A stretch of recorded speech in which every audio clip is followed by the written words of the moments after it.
832-5777. Bring hope and peace to a child. Young children of all ages need homes. Please consider opening your loving home to a child in need. Children deserve to grow up in a loving, caring family. We have the services and community connections that can help foster families succeed. Contact your local youth service agency at 580-726-3383 for more details. Abused and neglected children are Oklahoma's most vulnerable population. Help is needed now. Great Plains Youth and Family Services is a proud sponsor of today's broadcast. Wondering how Western Oklahoma State College can fit into your future? With 25 degree options and more than 20 student organizations, it's easy to join the Pioneer family. Western offers classes online and on campus, making it simple to fit an education into your schedule. Western's tuition is less than half of a four-year university's and offers many scholarship opportunities. To find out more about how your future is brighter at Western, visit wosc.edu. For top-notch heating and air conditioning service and installation, you can rely on Payne's Heating and Air, serving Southwest Oklahoma and North Texas from their headquarters in Mangum, Oklahoma. With years of experience and hundreds of satisfied customers, call Payne's Heating and Air Conditioning at 799-5130, 799-5130. At Corn Heritage Village, we're leading the way in patient care every day, every shift, all year round. We have rooms available right now for your loved ones. Care options include skilled nursing care, long-term care, Alzheimer's, dementia, and a whole lot more. We're a nonprofit facility since 1948. Experience the nonprofit difference. When you need us, we're here. Quality care from a staff that really does care. For more information, call Stephanie, 580-302-4554, 302-4554. Corn Heritage Village in Corn and Weatherford, communities of care. From Farmers Insurance, we want to say go Big Blue to our Cordell Blue Devils. Come by and see us at Gregg Insurance Agency for all your insurance needs. Your Farmers Insurance agent. Stop by South Market in downtown Cordell. When it comes to getting your prescriptions filled quickly, just have your doctor send them to Bratton Drug in Mangum or Granite Drug in Granite, where competent and friendly pharmacists will quickly fill them correctly. Bratton Drug and Granite Drug are hometown, locally owned pharmacies, and they know you have a choice when it comes to a pharmacy, so they appreciate your business, and they're proud to serve you. That's Bratton Drug in Mangum and Granite Drug in Granite.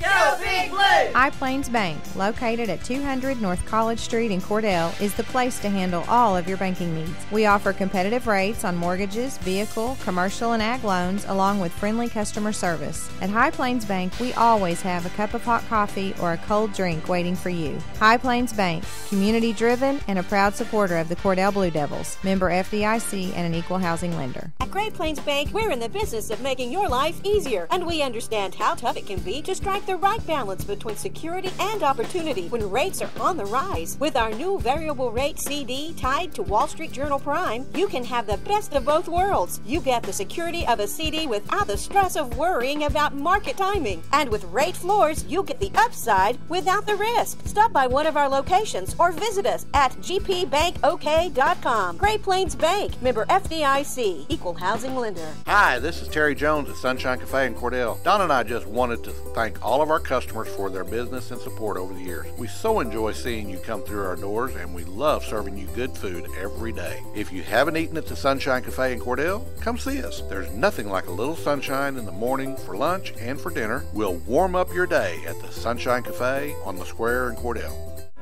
Did you know water heating is the second largest energy expense in your home?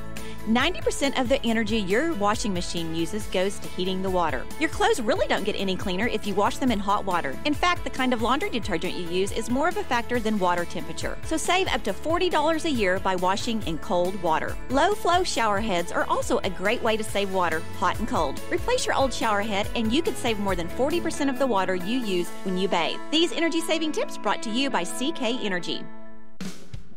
Buy your Mangum Tiger Spirit clothing from locally owned CJ's Tiger Specialty Shop, where you'll find the best selection, quality, and the lowest prices. Greer County items, too. They'll design something especially for your group. CJ's is your one-stop Mangum School Spirit Shop, 1 block south of the high school, Mangum, Oklahoma. Where people come first. It's not just a slogan, it's how we do business. Bank of Western Oklahoma is as traditional as you know us to be, as strong and as stable as you trust us to be, and easy to work with as you need us to be. Come bank with us and experience the difference. 6 convenient locations in Cordell, Elk City, Weatherford, Gary, Visay, and Woodward. Bank of Western Oklahoma, where people really do come first. Member FDIC Equal Housing Lender.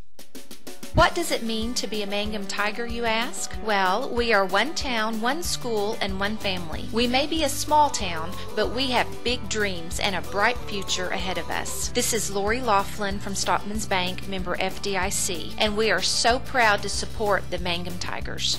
Mangum Brick Company has been operating since the early 1900s. They're the largest private employer in Greer County. Mangum Brick is proud to support high school athletics radio broadcasts. And if you know of someone looking for work, always check with Mangum Brick, as they may be hiring. Greer County Farm Bureau agents Mickey Lively and Steve Martin support high school sports. Mickey and Steve offer insurance for property, casualty, life, commercial, and crop insurance. They're at 231 North Oklahoma in Mangum. Phone 580-782-3827. Good afternoon. Welcome back to Western Oklahoma State College. And after doing a game by myself, Dylan doing one by himself, we've got you covered for the rest of the afternoon. A couple of third-place bowl games, a couple of championship bowl games coming up. And this game, we've got Cordell and Mangum. And Dylan, you figured this out now. We've been together throughout the basketball season, and you know that my elevator doesn't quite go all the way to the top. It's a 10-floor elevator, and it's stuck at about 6. Last night, Pam Simmons, who owns and operates Castle Insurance, texting me saying, hey, find my sister, say hello to her. She's telling me that she's a bookkeeper. Captain Denbold thinks that means that she keeps the books for an accountant service there in Cordell. See, I knew the whole time that it was like a basketball bookkeeper. I just thought I didn't know what you were thinking, honestly. I had no clue. I could not put 2 and 6 together. So we're making fun on the air saying, well, she's a tall woman with dark hair. We're scanning the crowd, don't know. And she's sitting right to our right, the whole time. So the best part of it is, this morning I'm in the shower, and all of a sudden it hits me. Hey, Captain Jackass, report for duty. She's talking about her sister, a bookkeeper for the basketball team.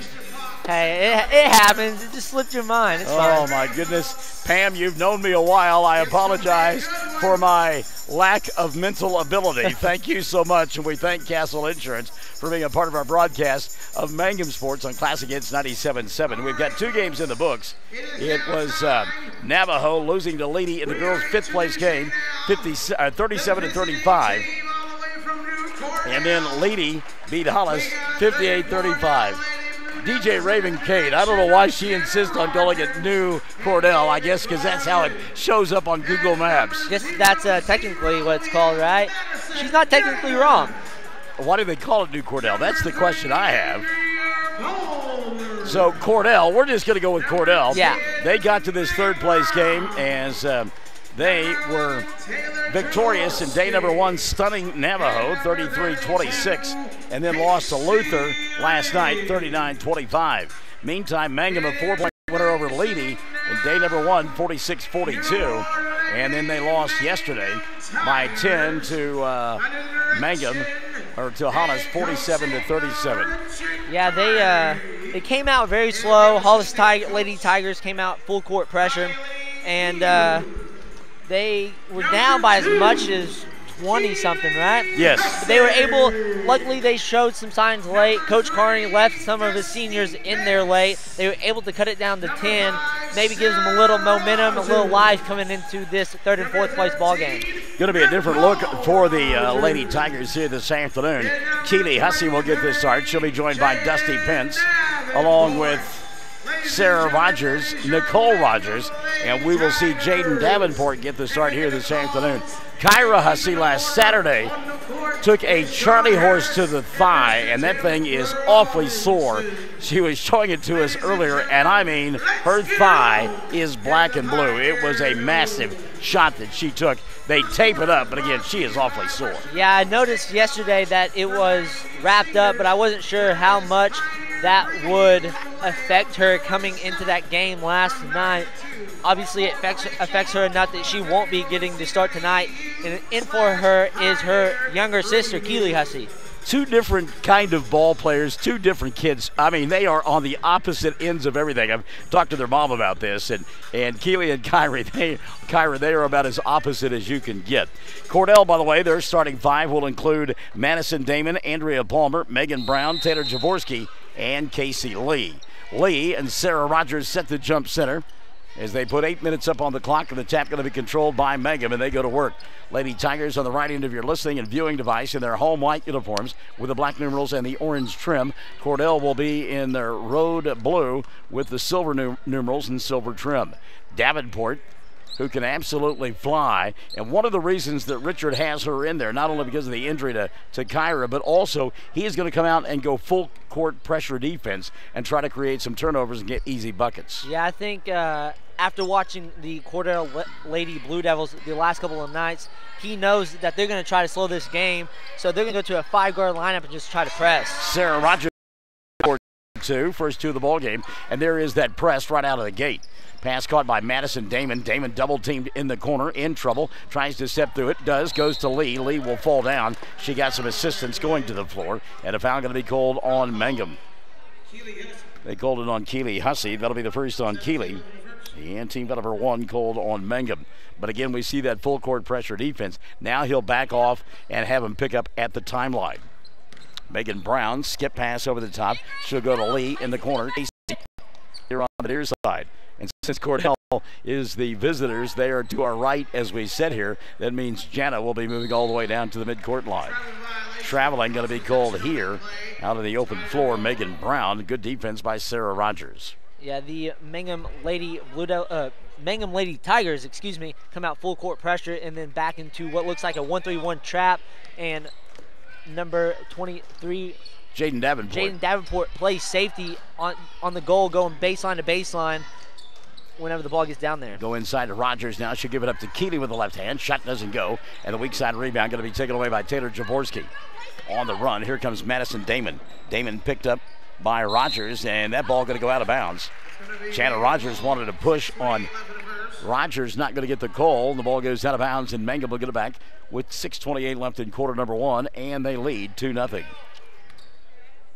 Yeah, I think she had a case to plead on that play, but not enough contact, and the Mangum Lady Tigers will get the ball back. Inside to Nicole, now back out top. Keely, dribble, drive, puts it up with the right hand, got the bucket, got the foul, and Hussey will go to the foul line for a 3-point play. Keely Hussey. Check the foul here. And they called it on Madison Lee. Or Casey Lee, not Madison Lee, but Casey Lee. That'll be the first on Casey. Team foul number 1 called on Cordell. So Keely Hussey to the free throw line. By the way, Pam Simmons checking in and saying, well, Barnes, I'm glad that you finally figured out what was going on 18 hours after the fact. Free throw on the way. Keely will knock it down, and it's an early 5-0 lead for Mangum. Got these new fancy pencils this morning, and I broke one off already. Oh, inbounds pass. Megan Brown got away with a little shuffle of the feet. She's got it into the front court. 5-0, her club trailing. 6:05 left in quarter number 1. And again, ferocious defense all over the floor early on by Mangum. Deny, and then deny a little bit more. Lob inside to Lee. Now they'll get it to Jaworski. Jaworski back out top to Andrea Palmer. Palmer gets cut off by Sarah Rogers. They try to go backdoor. Good catch by Jaworski, and she'll put it up and in. Yeah, Mangum came out, matched up that defensive possession, a little give-and-go action, and Cordell Lady Blue Devils able to get on the board. First two of the ball game for Taylor Jaworski. Her club trails 5-2, 5:30 left in period number 1. Keely Hussey skips it over the top to Davenport near side. Fall-away jumper for 3. Doesn't get it to go. Blocking out. That's a good job by Megan Brown to come up with the basketball. Then she'll throw it away into the front court. Tracked down by Sarah Rogers. Dusty Pence going to come back the other way. Up tempo indeed. Pence dribble, drive, stop, pop, glass, got it. Dusty Pence. How about that ability to stop in stride and put up the soft jumper? It's 7-2. 3 minutes gone by. Period number 1. Back the other way. Cordell. They want to run. I'm a little bit surprised.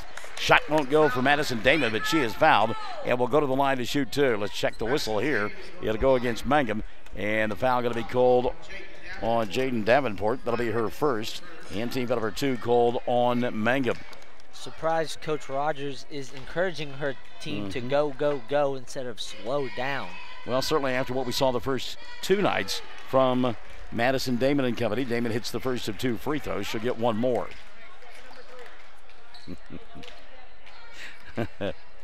Oh, Pam and Reed Simmons are longtime friends, and I'm sure that they enjoyed the gaffe that is Michael Barnes. Damon no good on the second one, but the rebound going to be cleared off by Cordell, and they will reset.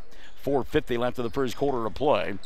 Mangum on top, 7-3. Loose ball. Pence going to track it down. Dusty out in front of everybody else. So dribble, drive, laid up with the right hand and score. Dusty Pence beating Andrea Palmer down the floor. 4 for Dusty. And on the inbounds play, a timeout going to be taken by Jana Rogers. We'll take one as well. 4:36 left in the first. 9-3. Mangum on top of Cordell. Classic Hits 97.7. Everyone wants to be on a winning team. That's why Great Plains Bank is a proud supporter of the Tigers. No matter what life may throw at you, Great Plains Bank has the play drawn up, and we're ready to go into overtime to win your business. What makes Great Plains Bank different is that we will make the extra push to get you to the goal line. When it comes to your family's finances, every play counts. So pick a teammate you can trust. We want you on our team because with customers like you, we are greater together. Great Plains Bank. Member FDIC and equal housing lender. 4:36 left in the first quarter here, and it's a 9-3 ball game. On top is the Mangum Lady Tigers. Out of Stillwater, it was Oklahoma State over South Carolina in the Big 12 SEC Challenge. Oklahoma State 74 and the Gamecocks 70. There's that full court pressure defense. Over the top pass going to be kept by Jaworski. Jaworski inside the lead. She'll get fouled from behind, and that'll go against Sarah Rogers, and on Sarah, that'll be number 1, and team foul number 3 called on Mangum. So to the free throw line, Casey Lee to shoot a couple. Coach Carney was happy with his team's effort on that defensive possession. Casey Lee hits the first free throw. She'll get one more. Thing of it is, these two teams will turn right around to play again on Tuesday night over at Mangum. Second on the way, good. So the 9-5 ball game. Thank you, Dolly Parton, and his dad, Nick Coleman's character, once said, "You are a damn good-looking man." I don't remember the character's name, but I know that he said the line. Pence, look at that split of the defense, rolled the shot around the rim, couldn't get it to go. Keeley battling for the rebound, and it is off of Hussey. She and Madison Damon getting after it. Impressive take by Dusty Pence, just wasn't able to finish the layup. And she's no bigger than a minute, so she can slide through defenders pretty easily. Now over the top, here comes Madison Damon. Damon underneath, she'll go to Jaworski. Taylor off the window. Shot doesn't go. Davenport with the rebound. One and done for Cordell that time, and back the other way. Here come the Mangum Lady Tigers. Got beat last night in a ball game that is just frustrating, to say the least, for Richard Kearney. Good pass there. Rogers to Rogers. Nicole to Sarah, and she's got 4. Roger. There's going to be a steal by Davenport. You can see that one coming from long distance. Davenport too quick. She'll go to Sarah. Shot won't go, but a blocking foul will be called. And Sarah will go to the line. Blocking foul called on Andrea Palmer. And on Palmer, that'll be her first. And on Cordell, her second. Are you picking up right where you left off with those airplane quotes? Roger. You're cleared for clearance, Clarence. First free throw, no good. Sarah Rogers. There's some of them that you can't repeat on radio. As your brother smiles knowingly on that one. Second one on the way. Again, Rogers no good, a little strong on both of her free throws. And Mangum just 1 of 3 from the line in this first period of play. Ball out in space, taken away by Sarah. She tried to get it to Nicole, had it backed in her face. Now Nicole will have it down on the corner. She'll leave it up top to Keeley. Keeley kicks top. Art Davenport. Good quick hands out high by Madison Damon.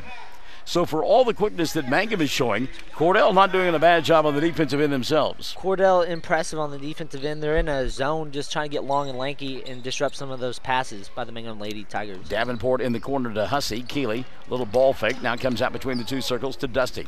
Pence looking inside. Our boys' third place game will be a couple of teams familiar with one another. Davenport goes inside and rolls it around this rim and scores. Got Mangum and Hobart coming up next to the boys' third-place game. You don't think there's any bad blood there, huh? Oh, my. You know what? The Mangum kids were already sitting in the stands when the Hobart kids came in, and they didn't even look at one another. That's travel. Yeah, not going to count. I thought that late whistle there. Taylor Jaworski took a little hop step to get between the couple of defenders. And I think the official underneath the basket, he was blocked by the players and couldn't see it, and the official out high made the call. Yeah, I think that's why it was a late whistle, but it was the right call on his part. Sarah Rogers setting down J.C. Nippert into the ballgame. 2:37 left in the first quarter of play. 13-5, Mangum on top. You ever go back and listen to the broadcast on the YouTube channels? I don't. Well, others do, and we're glad. Pence at the free throw line. Dusty getting a screen out high, goes to Davenport. She'll put it on the floor. Nothing there, hands it off down to Nicole. Rogers back to Davenport. Sets, thought about the three. Now going to go inside. A little floater on the way, and Jaden Davenport with two more. 4 now for Davenport. 15-5, Mangum on top by 10. 2:05 left, quarter number 1. Lee into the front court. Casey stopping, popping with the left hand. Shot doesn't go. Weak side rebound. Taken away by Pence. She'll lose it. Picked up by Madison Damon. Damon going to get fouled and go to the line to shoot 2. Check the whistle here on Mangum. It'll go against Nicole Rogers, her first. And team foul number 4 called on Mangum. You think we'll see Kyra Hussey at some point in this ball game, or no? I think a lot of it depends on the score. First free throw up and in for Madison Damon. She'll get one more. It'll be an interesting matchup Tuesday. Coming off of a tournament, all teams are usually flat, so it'll be interesting to see how they match up. Lacey Birch and Camden Davis coming into the ballgame. Jaworski will sit down, also taking a seat, Palmer. Kiana Dickey and J.C. Nippert into the ballgame. Tatiana James as well for Mangum. Second free throw, no good. Lee battling for the rebound, lost it out of bounds, and I think they said it was poked free by Kiana Dickey, or it will be Mangum ball. No, they said Mangum ball. All right. So let's check the 5 on the floor. Jaden Davenport, Tatiana James, Kiana Dickey, J.C. Nippert, and Keely Hussey out there for Richard Kearney. His club leads it by 10, 16-6. 1:45 left in the first quarter of play. Keeley in the corner to James. Tatiana 17-footer baseline. Shot won't go. Blocking out, getting the rebound. Birch lost the basketball. Picked it back up. Dickey right in her face. Now she'll get a clear out over the top to Damon. Madison down the far sideline. Draws the double team. Ball at the feet of Birch. Can't handle it. On the floor. And Kiana Dickey. She'll get tied up by Birch. And the arrow going to point the way of Cordell. For all the slowness that we saw in days 1 and 2, it has gone out the window here in this contest. Yeah, exactly. That's what I was about to say. That possession was out of control, but that's exactly what the Mangum Lady Tigers are wanting. And you don't always want, you talk about that, you don't always want harem scarum, hair on fire type stuff, but Richard has decided he's going to either live or die with it. 3 ball, right side, Brown. Megan will knock it down from distance. I think after last night's performance, they're going to go full on pressure all game. So Megan Brown will make it 19 to. And they need to change the score there. And then Megan Brown got the bucket. We'll get a whistle here. And it'll be a foul called on Cordell. Casey Lee, her second. And team foul number 3 on Cordell. And Keon Dickey will go to the free throw line. 16-9 the score. 1:06 left here in period number 1. Kiana, first free throw, good. Dickey will get one more. Kiana Dickey makes it 17-9. Second one on the way for Dickey, and this one rolls off, and the rebound going to be taken away by Cordell. It's Casey Lee on the rebound. Cordell having a hard time getting the ball across the timeline. Now they eventually do, as it's caught by Camden Davis. 50 seconds left, quarter number 1. Birch for 3. Lacey shot doesn't draw the iron. Rebound Davenport, and she's on the fly. Davenport dribble, drive, puts up the shot, and an offensive foul going to be called. Jaden Davenport called for the charge. That'll be the second on Davenport, and 5 now on Mangum. Ball out in space. Madison Damon going to get called for a double dribble. It's good defense there by Jaden Davenport. Back into the ballgame, Andrea Palmer. She'll take the place of Damon for the Lady Blue Devils. Jaden Davenport going to set down for Mangum. And back into the contest, Dusty Pence. And this high-pace, energy-type ball game You're going to see some substitutions and a pattern that you normally don't see with Mangum. Dickey to Nippert. Now at the free throw line, Keeley. Hussey with the left hand. High off the window. Shot won't go. And the rebound going to be taken away by Casey Lee. Yeah, whenever you're high pace like that, players are going to get more minutes just because you're rotating players in and out so quick. Into the front court. Here comes Birch. She'll put it up with the right hand. Shot blocked by James, but they got her for a foul. And Lacey Birch will go to the free throw line to shoot two. Tatiana James, it was a clean block, but she got buddied. That's her first. And 6 now called on Mangum. Lacey Birch to the free throw line. She shoots two. 10.6 left. Quarter number 1. 16-9 ball game. First one for Birch. Good. She gets one more. Substitution now. Lee will set down, and Taylor Jaworski comes back in for Cordell. 16-10 ball game. You heard Gianna Rogers say 10 seconds. Second free throw up and in. Lacey Birch. Cuts it to a 16-11 ball game. You got a point from Miss Rogers after that one. Pence in the corner to James, down to 2. Dusty, time expiring. 3 ball off the mark, and we've played 1. 16-11. Mangum in front of Cordell at the end of 1 on Classic Hits. 97.7, 107, The Zone. Bring hope and peace to a child. Young children of all ages need homes. Please consider opening your loving home to a child in need. Children deserve to grow up in a loving, caring family. We have the services and community connections that can help foster families succeed. Contact your local youth service agency at 580-726-3383 for more details. Abused and neglected children are Oklahoma's most vulnerable population. Help is needed now. Great Plains Youth and Family Services is a proud sponsor of today's broadcast. When your doctor prescribes, get that prescription filled at Ed's Drug in Cordell. Professional service every time. And friends, you're more than just a customer to Jimmy Evans and staff. You are a friend. Evans Drug has a great selection of gift ideas, including many OU and OSU items, perfume and lots of fragrances, jewelry, and a whole lot more. Greeting cards, a great selection, and at the best price anywhere. Great folks to do business with. That would be Jimmy Evans and staff at. And that's all right. You could have let it finish, but that's okay. Mangum with the ball to begin the second period of play. It is a 16-11 lead. Dusty Pence out there on the floor with Rogers squared. That's Nicole and Sarah. She's got the ball. Tatiana James and J.C. Nippert. And a traveling violation going to be called on Sarah. So the turnover going to give it back now to Cordell. They've got Andrea Palmer, Megan Brown, Taylor Jaworski, and Lacey Birch out on the floor. Also getting the start here in period number 2, Camden Davis. Davis has the ball in front of the Mangum bench. Her ball got tipped and taken away by Sarah. Rogers on the run now. Jaworski going to cut her off.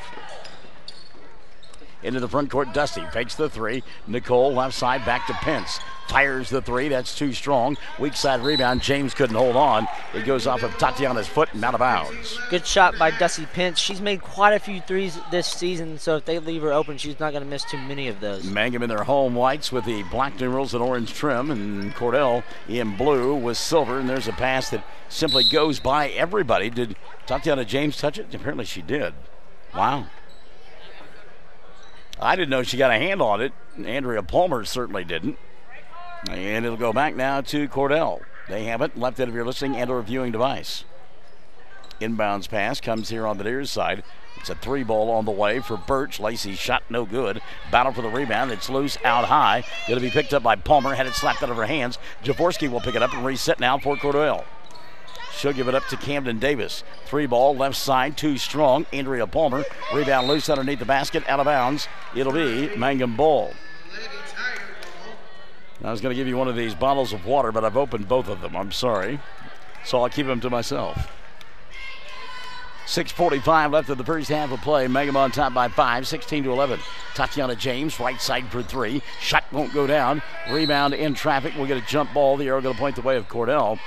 And getting tangled up that time, Sarah Rogers and Lacey Birch. Birch will set down. Casey Lee will take her place. Tatiana James to the bench for Mangum. And Kiana Dickey is coming to the ballgame now for the Lady Tigers. Inbounds pass. Boy, good catch by Lee in traffic. Then she'll lose it. Late whistle and a foul. Nicole Rogers. Richard's kind of like, why didn't you blow the foul sooner, bub? So the foul on Rogers, her second. Team foul number 7 called on Mangum, and we'll get free throws on the other end. Yeah, I don't think Coach Carney agreed with that call too much, but there was some contact there, so. G. Dillon, way to go out on a limb on that call. The vein sticking out in Richard's neck, maybe that was a dead giveaway. Just giving some color. Casey Lee, 1-1. First one spins in and out, and Sarah with a rebound for Mangum. First miss from the line by Lee. 6 of 8 now as a club, Cordell. They trail by 16-11. Lob inside Nicole. Rogers back to Sarah. She'll put it up and in. That's the second time we've seen Nicole go to Sarah for the assist, and it's 18-11. Mangum on top by 7. Diagonal pass caught over the top. Palmer, Andrea, and she traveled. Good defense, getting back quickly. Kiana Dickey and Sarah Rogers. Nicole Rogers setting down.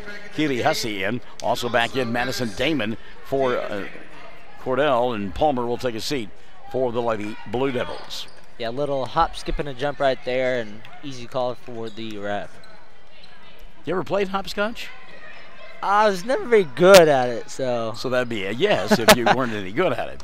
Dickey fakes the 3, puts it on the floor, kicks it back out top to Keeley. Now Pence, top of the arc. Dusty looking inside, nothing there. Little bounce pass goes to Sarah. Ball loose on the floor, taken away by Megan Brown. Brown then had her pocket picked by Sarah. Sarah, triple team, forces, shot won't go. Got her own rebound, puts it up again and scores. How about that by Sarah Rogers?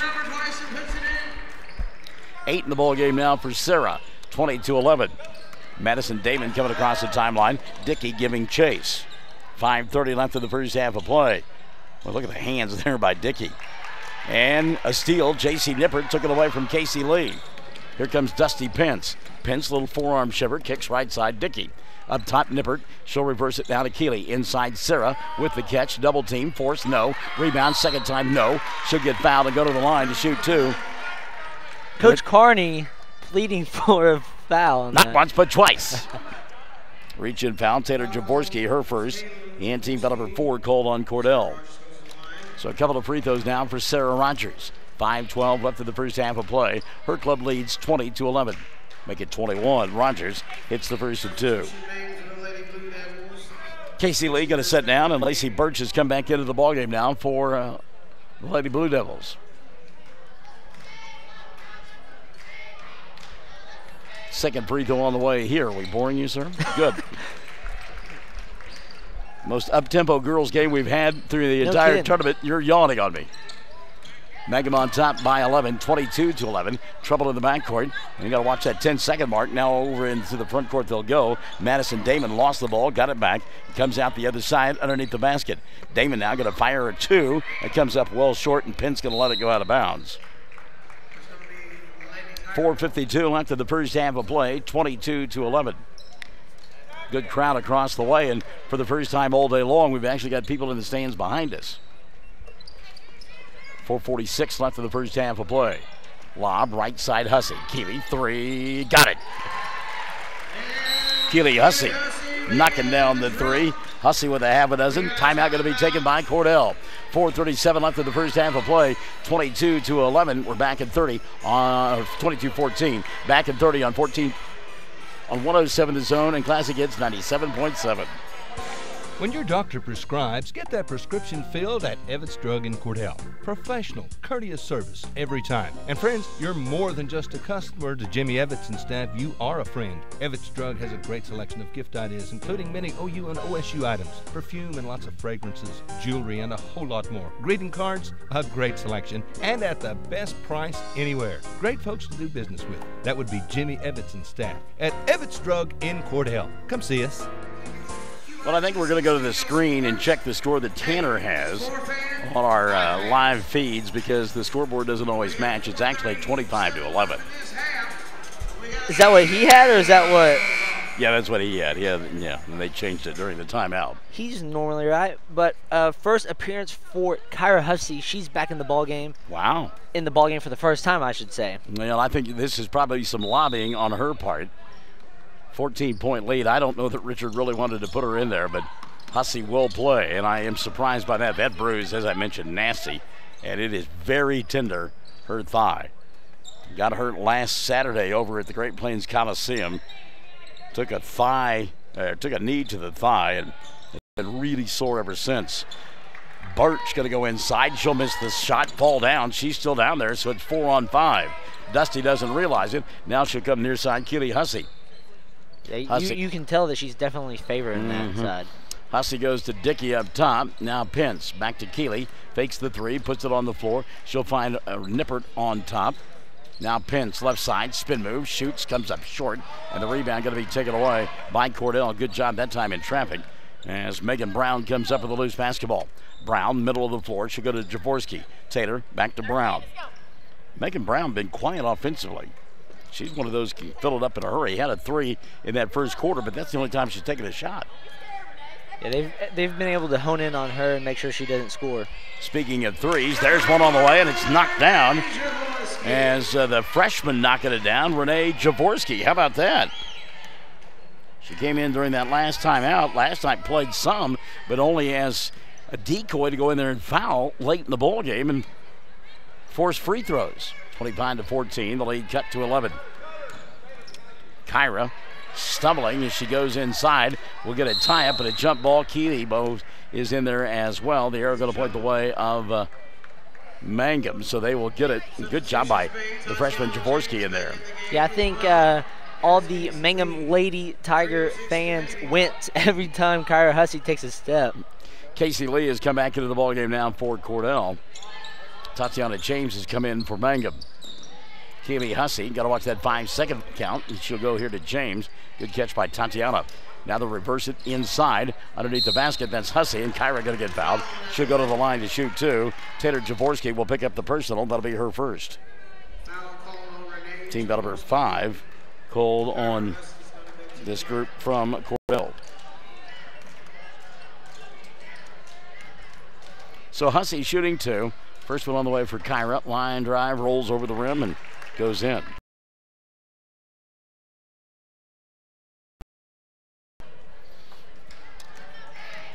Second free throw now on the way for Kyra. This one is up and good. That one much smoother, so Hussey makes two. And Mangum will extend their lead. Lady Tigers now on top, 27-14. And looks like they're going to get the ball back. They will. Taylor Jaworski couldn't handle the pass over the top. And the turnover going to give it back now to the Lady Tigers. And that pressure defense beginning, it looks like, to wear Cordell down just a little bit. They're getting a little ragtag with the basketball. Yeah, definitely. As long as they're pressuring, I think Mangum's bench is just a little deeper, so watch for the Cordell Lady Blue Devils to start having some hands on knees. Keely Hussey out behind the arc. Well, keep in mind, this is their 4th game in 5 days. They played on Tuesday night. Mangum had the luxury of not playing Tuesday, so just 3 games in 3 days. James, quick three, left side, doesn't get it to go. And the rebound got to be collected by Camden Davis. Davis to Brown, Megan, back to Davis into the front court. Oh boy, she threw it right in the belly of the freshman Jaworski. Couldn't handle the pass, and back the other way comes Keely Hussey. Hussey, dribble, drive, penetration, kick, Pence. 3 ball on the way, got it, Dusty Pence. And a foul on the play as well. So the basket is good for Pence. And then after the basket, a foul on Kyra, her first. And number 8 called on Mangum. Jana Rogers going to have a discussion about that. Coach Rogers brings in yet another freshman, Aaron Dudgeon. 30-14, 2:05 left in the first half of play. On the run, here comes Megan Brown. Brown to a gliding Casey Lee, who lays it up and in. So Lee makes it a 30-14 ball game. Minute 55 left in the first half of play. Jaden Davenport back in there for Richard. She'll play catch with James. Now they'll reverse it left side to Keely. Davenport, by the way, coming in for Kyra Hussey. Lob over the top. Tatiana, left wing. Nothing there. Now they'll go inside to Nicole. Dangerous pass. Saved nicely, though, by James. Back over the top. Davenport for 3. And Jaden will knock it down. Jaden Davenport, 7 in the ballgame. Mangum with 33. They lead 33-16. And Casey Lee going to get called for travel. Well, I tell you what, this has been as up-tempo as we have seen, I think, Mangum all year long. Yeah, I mean, we've seen a lot of slow games this tournament, but the Mangum Lady Tigers usually play fast, and they've been able to do just that tonight. Yeah, this is hair on fire fast here. They may play up tempo, but this is your liar pants on fire too. I mean, they're really getting after it. James inside to Sarah. Rogers to Hussey, 15-footer, too strong. Battle for the rebound, and in traffic, it'll be Aaron Dudgeon taking it away. Dudgeon now going to bring it across the timeline. Catch by Jaworski. She'll go back to Megan Brown. Brown to Casey Lee. 55 seconds left in the first half of play. Jaworski to Lee on the baseline. Sarah is there, got a piece of it. Ball picked up, though, by Cordell, and they'll reset. Dudgeon sets, fires, three, in front of the iron, no. And blocking out, getting the rebound, Dusty. Pence checks the clock, we're at 40. First half of play, 33-16. Richard said slow down. Get the idea that maybe they will hold for one here. 33-16, 17-point ball game. I tell you, one thing that surprises me is that Cordell trying to go up-tempo as well. Yeah, the game plan the last two games is to slow the game down. That's how they won on Thursday against Navajo. I mean, it was a very low-scoring ball game, and Coach Rogers telling her team to run with them. Dusty Pence, and well, she put up the three and got away with a little bit of a shuffle of the feet and then got fouled and is going to shoot 3 free throws. Wow. The foul called on Aaron Dudgeon. That'll be her first. And team foul number 6 called on Cordell. Dusty Pence will shoot 3 here. 33-16. First one for Dusty. Rolls in. She'll get 2 more. And you talk about the pace of play, and Jana Rogers going much deeper on her bench this afternoon than she has the entire tournament. Second one up and in for Dusty. She's 2 for 2 and gets 1 more. Yeah, she has 2 freshmen that haven't seen the court too much this tournament in the game now. Well, Renee Jaworski did a little bit last night in a foul situation, and certainly Aaron Dudgeon has not. Dudgeon now back the other way as Pence missed the free throw, and the period will come to a close with a shot that wouldn't have counted at the buzzer by Taylor Jaworski. 35 on the board for Mangum, 16 for Cordell. Lady Tigers in front of the Lady Blue Devils at the intermission, 35-16. We take a timeout. Come back. It's Mangum and Cordell basketball on 107 The Zone. Classic Hits 97.7. Friends, if you want a great deal on a leftover 2018 Ford Explorer, you need to come to Cordell, Oklahoma and see Tom or Casey at Wheeler Ford. Get $3,000 discount plus 0% for 60 months or receive $5,500 customer cash. Hey, we're wheeling and we are dealing. Check out our selection of fantastic, nice pre-owned units. Sales and service for life. From Wheeler Ford, Cordell, Oklahoma. Ford, go further.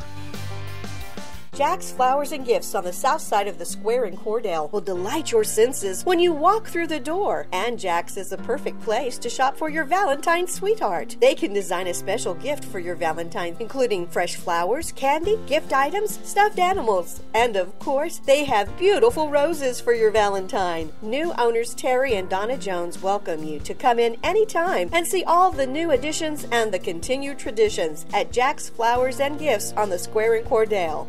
At Great Plains Bank, we're in the business of making your life easier, and we understand how tough it can be to strike the right balance between security and opportunity when rates are on the rise. With our new variable rate CD tied to Wall Street Journal Prime, you can have the best of both worlds. You get the security of a CD without the stress of worrying about market timing. And with rate floors, you get the upside without the risk. Stop by one of our locations or visit us at gpbankok.com. Great Plains Bank, member FDIC, equal housing lender.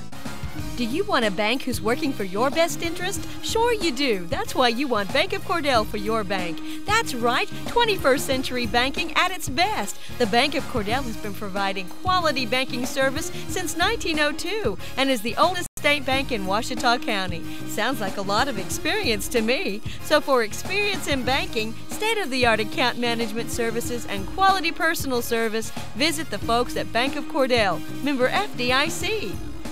35-16 at the half. It is Mangum in front of Cordell. At the end of one, it was 16-11.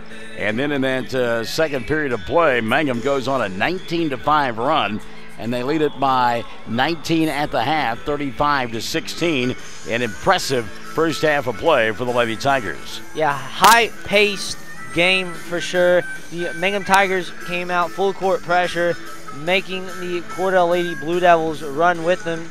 All Coach Rogers could do for the Cordell Lady Blue Devils is just tell her team to go, pretty much.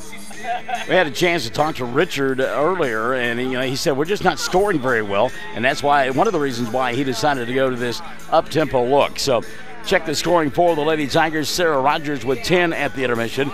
Dusty Pence has got 9. Gives 7 to Jaden Davenport. Keely Hussey was 6. 2 in the ball game for Kyra Hussey, and Kiana Dickey with 1. Mangum 7 of 11 for the free throw line in the first half of play. Nicole Rogers, the only player in a Lady Tiger uniform with more than 1 foul. She has got 2. On the other side of the ledger, good balance for Jana Rogers, just not a lot of it. Casey Lee has got 4 in the first half. Megan Brown with 3. 3 for Renee Jaworski. Lacey Birch has got 2. Taylor Jaworski with 2. And Madison Damon with a pair of points. 6 of 8 from the free throw line in the first half. Cordell, and again, Mangum on top, 35-16. Situation for the Lady Blue Devils. Casey Lee, the only player, more than 1. She's got 2 fouls. At the half, 35-16. Mangum on top. Stick and stay. The second half coming up. Classic Hits 97.7, 107 The Zone. At Corn Heritage Village, we're leading the way in patient care every day, every shift, all year round. We have rooms available right now for your loved ones. Care options include skilled nursing care, long-term care, Alzheimer's, dementia, and a whole lot more. We're a nonprofit facility since 1948. Experience the nonprofit difference. When you need us, we're here. Quality care from a staff that really does care. For more information, call Stephanie, 580-302-4554, 302-4554. Corn Heritage Village in Corn and Weatherford, communities of care. Folks in Mangum know what to do when they need to quench a thirst, curb a hunger attack, or cool down with an ice cream. They just make The Loop at 918 North Lewis Tittle in Mangum. The Loop, supporting the Mangum Tigers and Lady Tigers. Wondering how Western Oklahoma State College can fit into your future? With 25 degree options and more than 20 student organizations, it's easy to join the Pioneer family. Western offers classes online and on campus, making it simple to fit an education into your schedule. Western's tuition is less than half of a four-year university's and offers many scholarship opportunities. To find out more about how your future is brighter at Western, visit wosc.edu.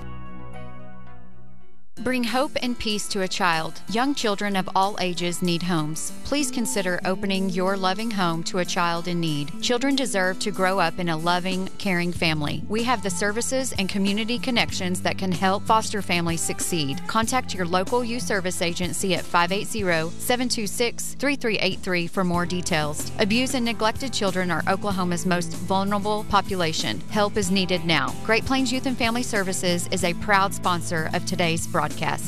Mangum Oil and Gas at 1306 North Lewis Tittle offers so many services.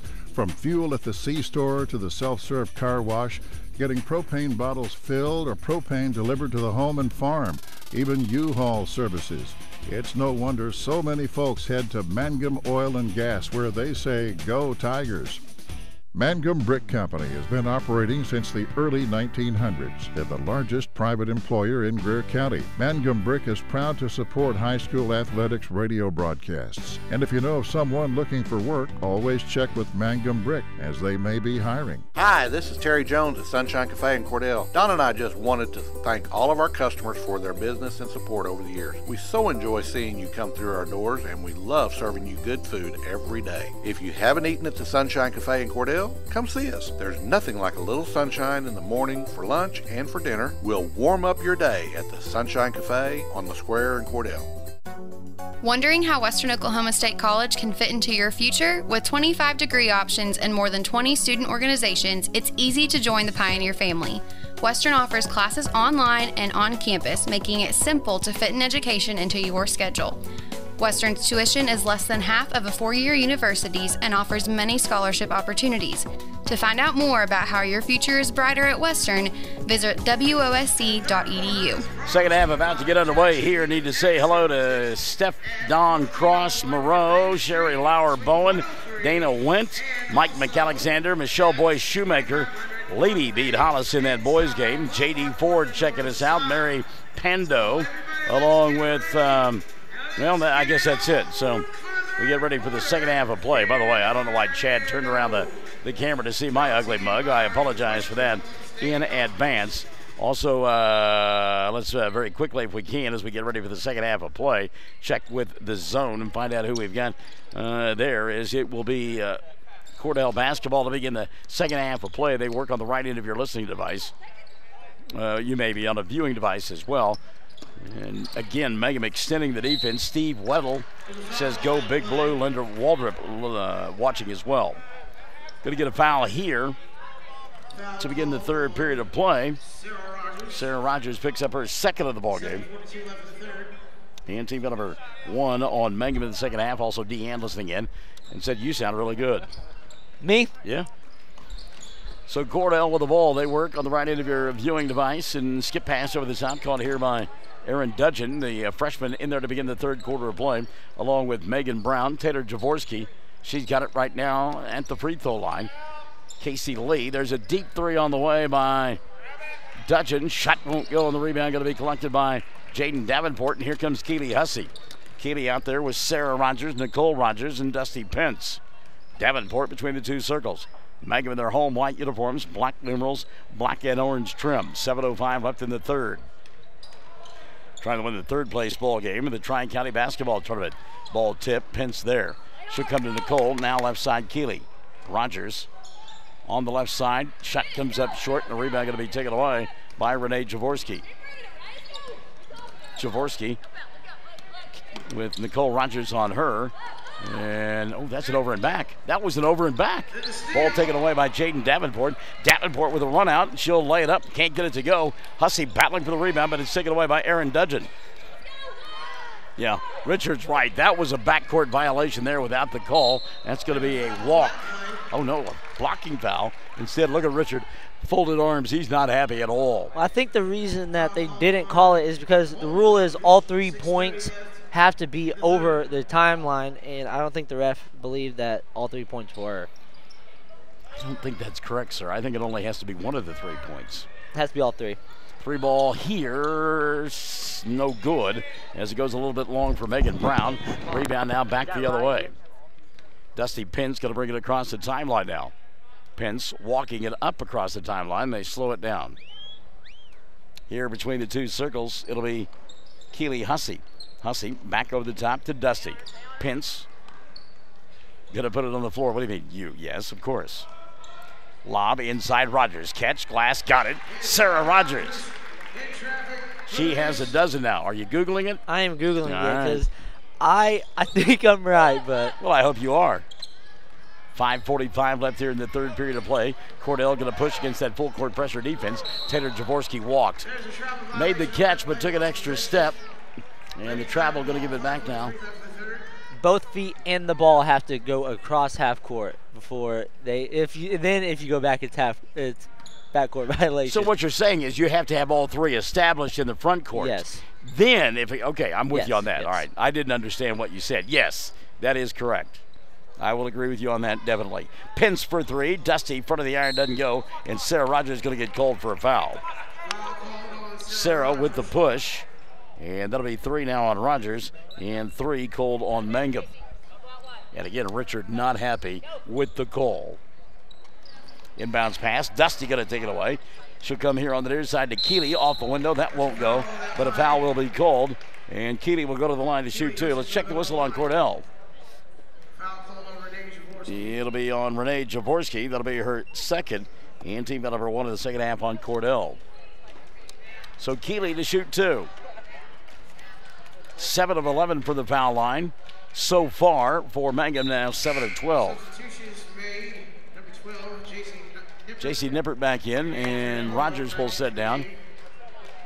Taking a seat, Erin Dudgeon for Cordell. And Andrea Palmer comes back in. Hussey's second free throw good. So Keely 1 of 2. She's got 7. And the lead for Mangum, 38-16. Diagonal pass, middle of the floor, caught by Jaworski. That's Taylor. She'll give it up now to Andrea Palmer. Palmer into the front court. Back to Jaworski. Baseline Lee. Underneath the basket with a hand, and she'll score. Casey Lee. And on Facebook, Corey White agreed with me, so. I said I agreed with you. I didn't understand what you were explaining to me. Yeah, I should have explained that better, but. That's my bad. No, I'm not placing blame. I'm just saying I misinterpreted it. God, we sound like a couple of women now. Davenport, offensive foul going to be called on Jaden. Jaden Davenport picking up the personal. That'll be 3 on her. And team foul number 4 called on Mangum. Inbounds pass caught by Lee. She'll go down the far sideline to Jaworski. Renee going to slow it down and leave it between the 2 circles for Palmer. And again, it is so strange to hear Shanna Rogers to our right. Hurry up, get down the floor, do this. Whereas the first 2 ball games, it was like, patience, slow down, you're okay, you're fine. Casey Lee for 3, doesn't go. Rebound, Keely Hussey. 4:20 left here in this 3rd period of play. Who did you say told you were right? It was Corey White. Corey White, okay. All right. Corey, thanks for listening in. We appreciate you, bud. 38-18, the late 20 now for Mangum. 4:05 left here in the 3rd period of play. And again, these same 2 teams will play Tuesday night on Classic Hits 97.7. Baseball pass caught by Davenport near side. She'll dribble, drive, floater goes in. How about that touch? Davenport now with 9 in the ball game, and her club leads it 40-18. Back the other way, Mackenzie Hoagland, and Hoagland going to get fouled. Jaden Davenport, she's like, I got to be careful, can't say anything here. Little lopsided on the team fouls.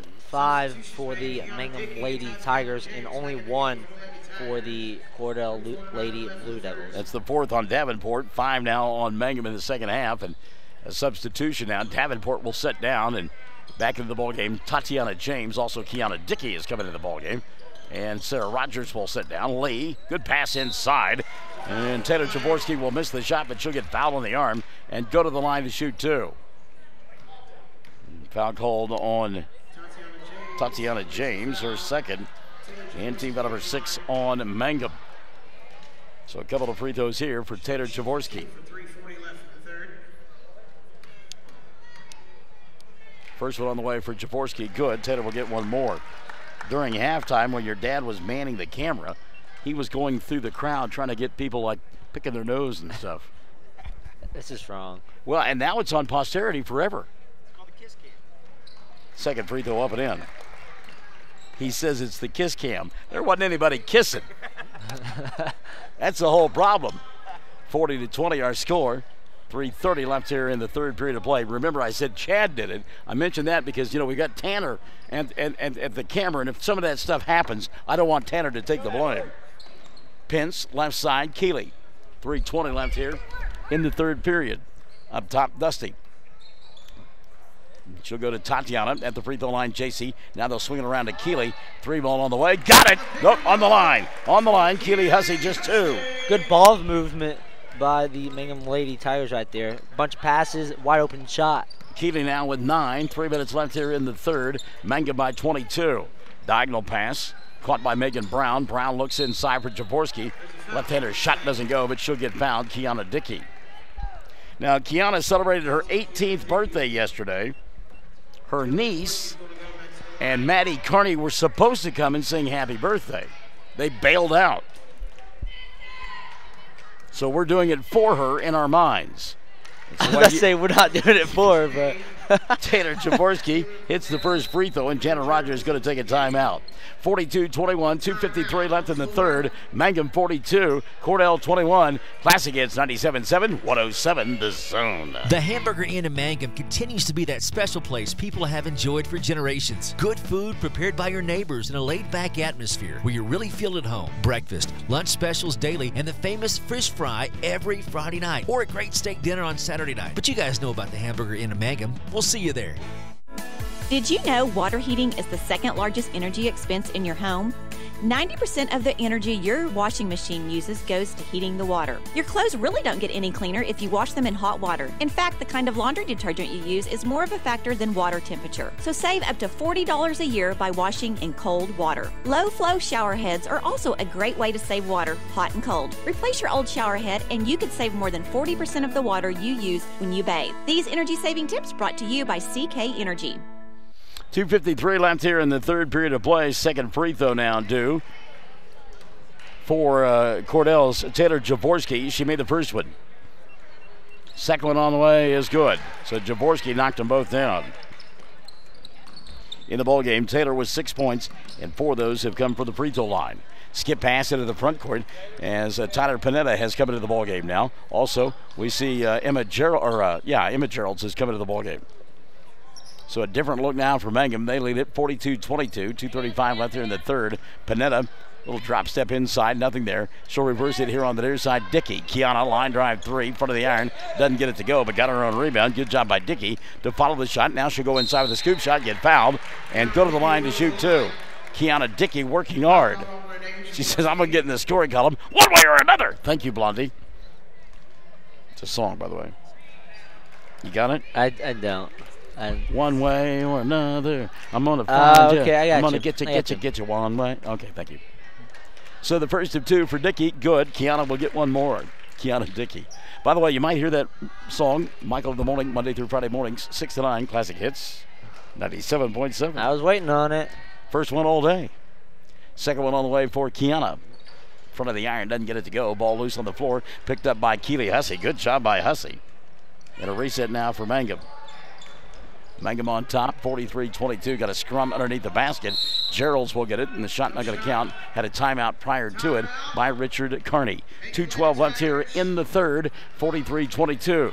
Lady Tigers in command. Classic Hits 97.7, 107 the zone. 333 Dental Care in Mangum is the dental practice of Dr. Dustin Lively. His experience, skill, and compassion go hand in hand when providing exceptional, up-to-date patient care. Dr. Lively and his team of professionals are proud to help you with the best dental care possible, along with preventive care that will result in a beautiful, long-lasting smile.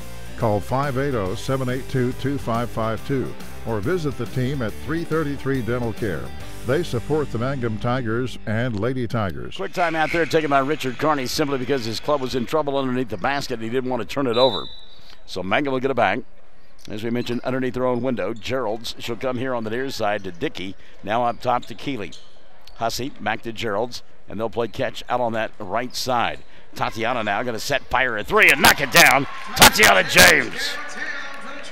Well, when she gets it lined up, look out. 46-22, $1:55 left here in the third period. Boys game going to be up tempo coming up next as we've got Cordell and Mangum. Third time they have played this year. Hobart. Mangum and Hobart. Thank you. Mangum and Cordell are playing right now. 3 ball here. Front of the iron. Doesn't get it to go. And it was Renee Jaworski. Put back goes, but it's not going to count. And Lee took an extra step to clear space. Turnover. Going to give it right back to Mangum. Minute 30 left here in the third. Into the front court. Dickey. Tough catch. She'll attack the glass. Now leave it left side for Geralds. Emma resets Tatiana. James picked up by Andrea Palmer. 1:20 left here in the third. Every time I say Andrea Palmer's name, I think of a newscaster. Name's ABC? Okay, thanks for your help. Number 3, Tatiana James. She says, newscast this, Mr. Barnes. Half a dozen for her, 49-22. Minute left here in the third quarter of play. It has been all Mangum here this afternoon. Richard says don't foul. It'll be interesting to see as they go backdoor here. Shot comes up short for Palmer. Loose under the basket. Lee will come away with it. She'll stop. Pop over Panetta. Shot won't go. Tyler gets the rebound. It'll be interesting to see how this plays out on Tuesday night with the rematch. Yeah, that's what I was saying earlier. Coming off a tournament, both teams usually come out flat, so that'll be interesting. Mangum going to turn the ball over. Cordell will get it back. 49-22, and I realize that there is another quarter to play, but the deficit may be a little bit unsurmountable. Down by 27. Lee inside cuts it to 25. Casey Lee now with 8 in the ball game. 49-24. 20 seconds in running here in the third period. Let's see if Mangum holds for one. Dickey right side, Gerald's up top. Emma will back things out. Now go back to Kiana. Wants to go baseline, does, underneath the basket. Finds James over the top for 3, and guess what? Tatiana knocks down another one. Not in the ball game for James. 52-24. And Cordell will not get a shot off before the period comes to an end. 52-24. Mangum comfortably in front. We go to the fourth. Classic Hits 97.7, 107 the Zone. Friends, you need to take care of your eyes. Have regular checkups. Make an appointment with Dr. Michael Geiger, Geiger Eye Care in Altus, and now there's a Geiger Eye Care in Frederick. Dr. Michael Geiger and Sons, Seth and Bryce, well, they're good at what they do, so get your eyes checked. Geiger Eye Care, Altus and Frederick, proud to support Southwest Oklahoma youth in sports, in the classroom, in the showroom, whatever. That's Geiger Eye Care, Altus and Frederick, Mike, Seth, and Bryce Geiger, 580-482-1756. Taking care of your family is easy and convenient at the JCMH Family Care Medical Clinic in Mangum. Located at 114 South Lewis Tittle in Mangum, Dr. Lonnie Perryman and nurse practitioner Patty Burks provide a comprehensive, full-service family practice, including care for children and adults, including geriatrics. Call 782-3393 for appointments at the JCMH Family Care Medical Clinic in Mangum. Fourth quarter about to unfold here on Classic Hits 97.7 and 107 the Zone. And it will be Mangum basketball to begin the fourth period of play. The lob it inside J.C. Nippert, and Nippert got pushed. And I think that's going to go against Lacey Birch, and it is on Birch. Foul call on Lacey Birch. Mangum Lady Tigers still have their starters on the floor with a 52-24 lead. Probably won't see that very much longer. Foul on Birch, her first. It's the second on Cordell in the second half of play. Those starters are Jaden Davenport, Dusty Pence, J.C. Nippert, along with Sarah and Nicole Rogers. Nicole on the right side will back it out now. Mangum in their home white uniforms with the black numerals and the black and orange trim. And that's a double dribble, yeah. She knew it. She did, didn't she? Yeah. Dusty switched hands but paused in between. I think she was ready to just call it herself. And look at Richard. Richard's like, look, don't give yourself away. If you do it, don't admit to it.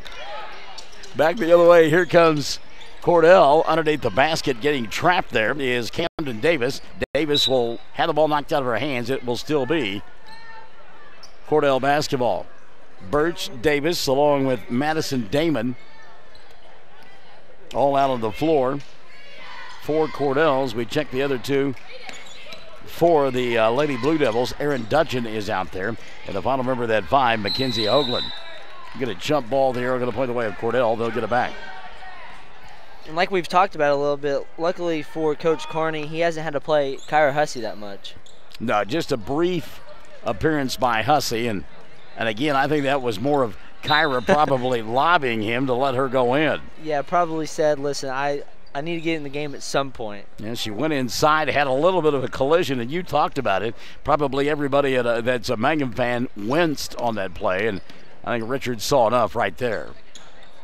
6:55 left of the ball game, and the turnover by Cordell. It also may have been a case where Kyra's mother might have come down and whispered in Richard's ear, "Get my daughter out of there now." Right now. Yeah. 52-24. 6:45 left here in the ball game. There's a three ball on the way by Nicole. Doesn't draw any iron, and Sarah tried to save it. Can't get it done. Turnover going to give it back to Cordell. Rest of the road blue uniforms with the silver, gray, whatever you want to call it, numerals and trim. What do you call that? You're a fashion guy. I'm going to say gray. Okay. All right. Well, silver kind of sounds distinguished. Of course, gray does as well when you talk about hair. Mine, for example. Real distinguished. I'm real distinguished. Got a good one coming up next, boys side. Hobart and Mangum. We look forward to that one. Going inside, spin move. Lacey Birch couldn't get it to fall down. And the rebound going to be taken away by Sarah. She'll go to Jaden Davenport. And while everything was hair on fire before, Mangum now going to tamp things down just a little bit. Content to let some clock run. Third game in as many days. As Pence can't handle the pass, it goes out of bounds. And then returning on Tuesday, play Tuesday night at home against Mangum, and then next Friday night go on the road to Snyder. Yeah, and the game on Tuesday, like we've talked about quite a bit, is just how ready can you be after coming off of a tournament? Good pass over the top, wide open on the wing. And it's Erin Dudgeon. That's her first two. Love the pass over the top. Little baseball throw. And an easy two. They forgot about Dudgeon on the wing. 52-26. And even though they have doubled the score, Richard reminding his club, hey, we need to still play defense. Can't sleepwalk through the final 5:33. Go inside to Sarah. Rogers will spin and shoot and score two more. 14 now in the ball game for Rogers. 54-26. Mangum on top. Dusty got a piece of that one, couldn't hold on to it. Birch inside, double team, kicks over the top for Madison Damon. Damon back to Birch, ball tip free, but there to retrieve it on the right side. Camden Davis. Davis lost it, picked it back up, forces it to Birch. Now Birch gets double team, ball free out near the three-point line. Madison Damon will get it. She'll stop, drag the foot, got away with it. Little bounce pass to Hoagland. Hoagland on the floor, goes through her wickets, and finally Dusty will pick it up. Pence with a run out, she'll lay it up and score. Dusty Pence. 11 in the ball game for Pence. 56-26, the lead grown to 30 now with 4:40 remaining. There's a steal by Davenport, and Jaden gets shoved down, and a foul will be called on. Who did they call that foul on? Mackenzie Hoagland. First on Mackenzie, and that'll be team foul number 3 on Cordell in the second half of play. Kiana Dickey back in the ball game. Tyler Panetta, Emma Geralds, Keely Hussey, and Jaden Davenport. 4:30 left. I don't imagine we'll see the starters for the rest of the ball game. But Geralds had the 3, didn't take it. Keely on the baseline, left side, going to go inside, lay it up and in. Keely Hussey. Hussey now with 11 in the ball game. And Keely beginning to score a little bit more. She's got somebody who can score. Birch left side, she'll go. Dudgeon. Back to Birch, puts up the shot, blocked by Panetta. Tyler said, get that stuff out of here! Midway point, quarter number 4. 58-26. Mangum on top. Kiana Dickey on the right side. She'll go to Keely. Hussey on the left wing, wide open. Geralds for 3. That one won't fall for Emma. And the rebound going to be taken away by Dickey. She'll go to James. Tatiana in front of the iron, looking for her 4th 3. Didn't get it to go. Dudgeon with the rebound. Hussey in front of us, gliding to a stop, trying to keep the dribble alive, and couldn't get it done.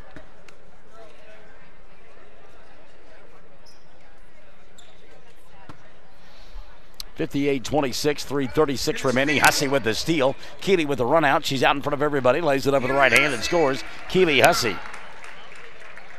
13 now the ball game for Keely. 60-26. Jana Rogers has decided she's seen enough. She's just going to coach from her seat, and that is unusual for her. 3-ball knocked down. Good looking shot there. Camden Davis with her first 3 of the night, or afternoon still. 60-29. 3:05 remaining. And I'm going through my mind as Hussey has the ball taken out of her hands. Run out in front now to Mackenzie Hoagland. Had it taken away by Kiana Dickey, and then Hoagland going to get called for a reach-in foul. And on Mackenzie, that will be her second. Team foul number 4 called on Cordell. And I am trying to remember the last time I have seen Jana Rogers sit while she is coaching. 3-ball. Dickey didn't get it to go. Ball on the floor, and we will get a jump ball. Arrow going to point the way of Cordell. They will get it. Did you fall asleep over there on me? What? Nope. Okay. Just thought I'd check. 2:40 and running here in the ball game. 60-29. A little bump and a bang, and ball going to be go to Cordell. Blocking foul called on Emma Geralds. That'll be the first on Emma, and team foul number 8 called on Mangum. So it'll be a 1-1 now for Camden Davis. I thought maybe Tanner had fallen asleep. He's not having to track around Coach Rogers anymore. No. Just got a clear shot. It's a little easier. First free throw, Davis is good. Camden will get one more. 60-30. 2:36 remaining. Coming up next, boys' third place game. Familiar foes, Hobart and Mangum. And to say that there is no love lost there would be an understatement. Second free throw, Davis good. 60-31. James open left side, fires another 3. This one's too strong. Kiana Dickey with the rebound. Dickey brings it out on the corner to Emma. Gerald's inside to Keely, and Keely walked. 2:19 left of the ball game. Yeah, that game coming up, 2 high-powered offenses, and they have split so far. Each team is 1-1. The first game, Jalen Johnson went off for 49, and then the second game, Mangum honed in on him. Brett Perry guarded him close all night, and they were able to win that game. Chad Hussey tells me that's the same defense they're going to go with this afternoon. I figured so. 2 minutes left of the ball game, 60-31. Just waiting on the final score here as Mangum is going to get the third place trophy of the Tri-County Tournament. Tatiana James with a steal. Frustration foul there. The shove called on Lacey Birch. That'll be the second on Lacey. And team foul number 5 called on Cordell. After that boys' third place game, that is championship Saturday night, as Luther will take on Hollis. Backdoor here. Tatiana wide open for an easy 2. Good pass inside that time, over the top. That'll be some high-powered offenses too. The last couple games are all offensive-heavy games. Luther and Hollis on the girls' side, and then Luther and Cordell on the boys' side. Panetta with the steal, the run out, lost the ball, got it back, skips it over the top to Keeley. Hussey kicks right side. Tatiana wants 3 more, doesn't get it here. Rebound tipped and tapped and lost out of bounds. I think it's off of Cordell's Camden Davis, and that will be the goal. 1:17 remaining.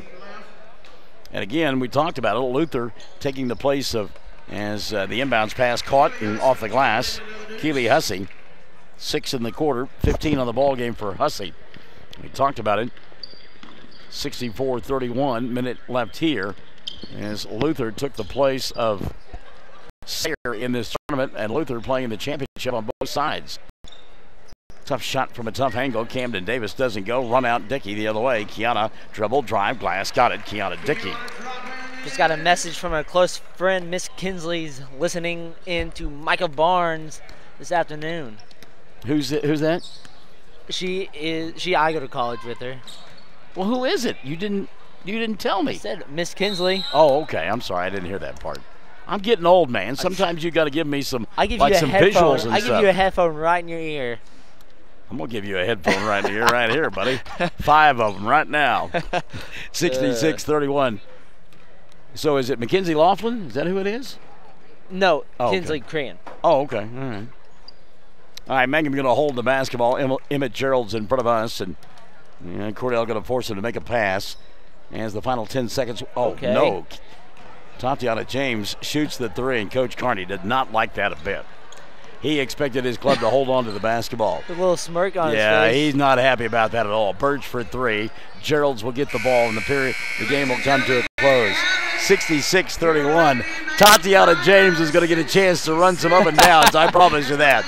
Mangum wins it 66-31. Back with your totals after this on Classic Hits 97.7 and 107 The Zone. Hey, Blue Devil fans. I'm Mike Reimer with Mike's Meats in Cordell. I have a great selection of fresh cut steaks, roast, pork, and chicken. Meat packs for every budget and fresh ground beef every day. Bring your ice chest. The quality of meat and prices are worth the trip. I am a meat and more store. Besides excellent meat, we offer seasonings, kitchen gifts, and my beef jerky chips make a great snack. I'm located at 107 North Market Street, right across from the courthouse in Cordell. Do you move to the sidelines when stocks are predicted?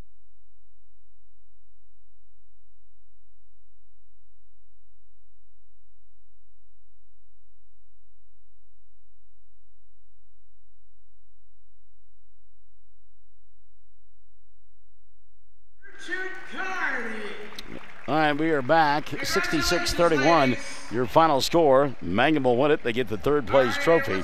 As the Lady Tigers outscored Cordell in that fourth quarter 14-7 and win it 66-31.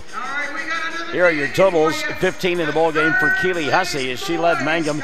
14 for Sarah Roger. Dusty Pence with 11. Tatiana James with 11. So 4 players in double figures for Richard Carney. Jaden Davenport with 9. She tried to get in double figures with that last 3-pointer. Kiana Dickey, 3, and 2 for Kyra Hussey. From the free throw line, Mangum, 9 of 15. On the other side of the ledger, 8 in the ball game for Casey Lee to pace Cordell. 6 for Taylor Jaworski. Give 5 in the ball game to Camden Davis. 3 for Megan Brown, and then 2 apiece for Madison Damon, Lacey Birch, Aaron Dudgeon, and Renee Jaworski. So final score now, 66-31. Mangum wins the third place trophy. We will step aside and get ready for the boys' third place ball game. Mangum getting set to take on Hobart. And we'll return to Western Oklahoma State College on 107 The Zone and Classic Hits 97.7. Do you move to the sidelines when stocks are predicted to drop? Are you waiting for some of today's uncertainties to be resolved before you invest? Hi, I'm Phil Cleaver, your Cordell area Edward Jones financial advisor. The problem with trying to time the market is you miss some of the best days in the market. The truth is, attempting to time the market has historically reduced investor returns rather than raised them. A good financial advisor can set up a consistent and smart investing strategy. Contact me today at 580-832-1106. Edward Jones, Making Sense of Investing, member SIPC. You got to have an ace in the hole. Guys, that special time of the year to get that special gift is almost here. Valentine's Day will be here soon, and Allison at Ace in the Hole has a special gift that you need to get. If you're just not sure, get a gift certificate. Allison also has a winter clearance sale with new merchandise arriving every day for spring. There's brands like Consuelo, Silver, and Rock Revival jeans, lots of beautiful jewelry. But for sure, remember Valentine's Day, it's coming soon, so see Allison at Ace in the Hole in downtown Hobart. Farmers and ranchers need feed or supplies? 4E Feed and Supply in Mangum is farm-owned, so they understand your needs for the farm and ranch. They feature bulk feeds for pickup or they'll deliver. Great brands coupled with fast, friendly service. They have gates and panels, vet supplies, and show feeds too. 4E Feed and Supply supports Greer County school sports and ag activities. 425 East Lincoln in Mangum.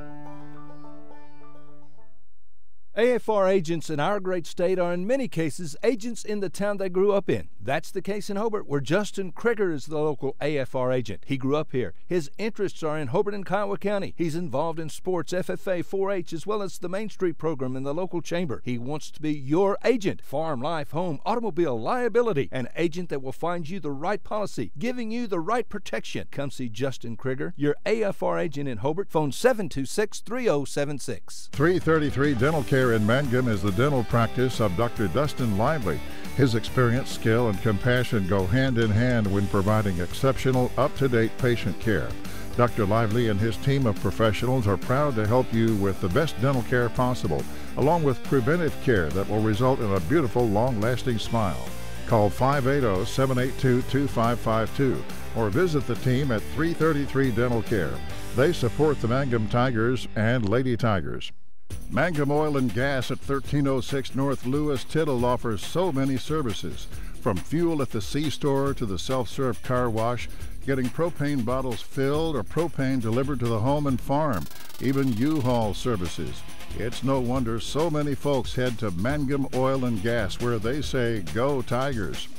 James and Betty Chaplin have been a part of Hobart for a long time. As a matter of fact, for over 40 years. They are proud to live here, proud to do their part in supporting our youth in all their activities. James and Betty have 4 granddaughters in the Hobart schools. They wish our youth success in activities like sports, academics, band, show ring, whatever they're doing. Do your best, because James and Betty are proud of you, proud to be Bearcat boosters. That's James and Betty Chaplin and family saying, "Go Bearcats." Sonny's Express is now serving delicious Hunt Brothers Pizza, and they have a full-service grill in Roosevelt. Hunt Brothers Pizza is now available in Hobart, Roosevelt, and in Granite. Don't forget the delicious Subways at the original Sonny's in Hobart, plus a full deli. Sonny's Express, 5 locations to serve you, 3 in Hobart, 1 in Roosevelt, 1 in Granite. Remember, now a full-service grill and Hunt Brothers Pizza in Roosevelt. Make a stop today out of Sonny's Express. For over 4 generations, the Willis family and staff have worked to develop their skills, and with improved technologies, they can assure you of a monument that will stand the test of time. Their award-winning designers, expert stonecutters, layout artists, sandblast sculptors, and installation crew are here to serve you. Visit them online at willisgranite.com. Willis Granite Products, with locations in Granite, Oklahoma City, and Stillwater. When it's Wednesday, it's sale day at the Hobart Stockyards. The Hobart Stockyards is a fine facility with good people to take good care of your cattle and work for a successful sale. Cattle are accepted all day Tuesday, and they'll feed and water them. As Rex Fleming always says, "This is Rex Fleming for Hobart Stockyards, Hobart, Oklahoma, where we want your business and we sure appreciate your business. That's the Hobart Stockyards, east of Hobart on Highway 183. Sale each Wednesday starting at 9:30 and special sale dates available. When it comes to improving your quality of life after an injury or surgery, let our therapists at Elkview General Hospital help you. Our team provides both inpatient and outpatient services to maximize your recovery.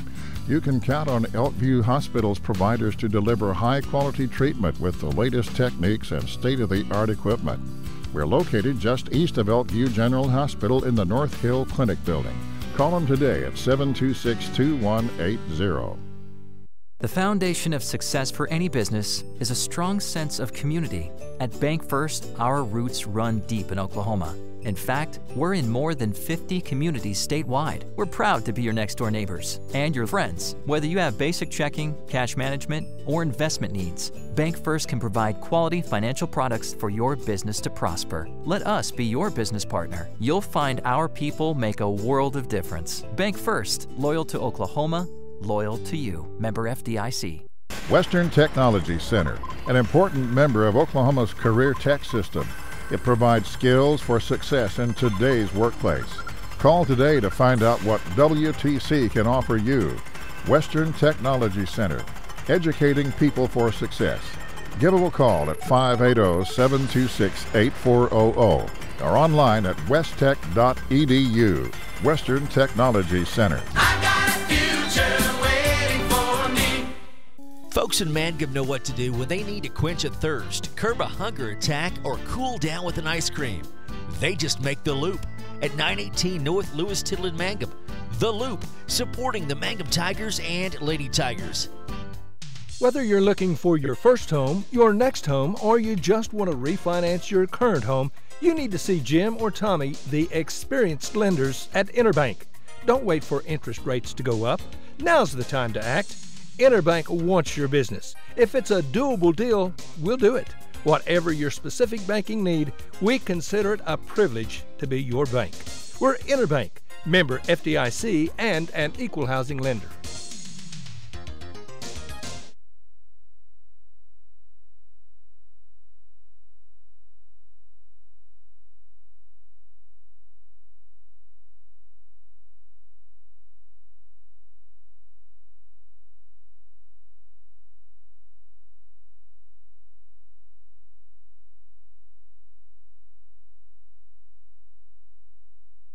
Triad Home Health in Mangum is locally owned and offers nursing, physical therapy, occupational, wound care, IV therapy, and more. All administered by people who go above and beyond for you. Phone Triad Home Health today at 580-782-5800. That's 782-5800. All right, here we go, our boys' third place contest, and Chad Fox has dubbed this Rocky 3. As we've got Hobart taking on Mangum for the third time this year. And as Dylan said earlier, they played back in December in the championship of the Best of the Southwest. And in that one, 49 in the ball game for Jalen Johnson. They played in the played for third place 2 weeks ago up at the Merritt Classic. And Jalen Johnson scored 6, and Hobart won that one, or Mangum won that one. So this is the rubber series of the rubber game of the series, but they'll play again in a couple of weeks in the regular season. Yeah, Jalen Johnson went off that first game.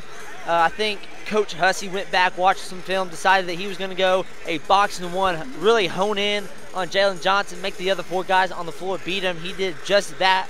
They have a split series, and I think this one's going to be a good one. By the way, our good friend Amy Jo Cobb made homemade cookies. And she took over to the hospitality room, and somebody needed to get word to Amy Jo that you and I have to work. We're not going to be able to get those cookies. No, you got to work. I'll be right back. Oh, man. So get word to Amy Jo. We need some cookies courtside here. Mangum going to be the visitors this afternoon in this boys' third place game.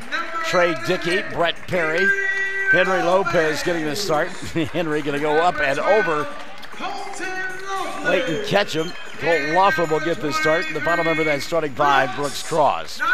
So it's going to be Dickey, Perry, Lopez, Laughlin, and Cross The starting five for Mangum. They will work on the right end of your, or left end of your listening device in the first half of play. That noise is kind of like fingernails on a chalkboard, you know?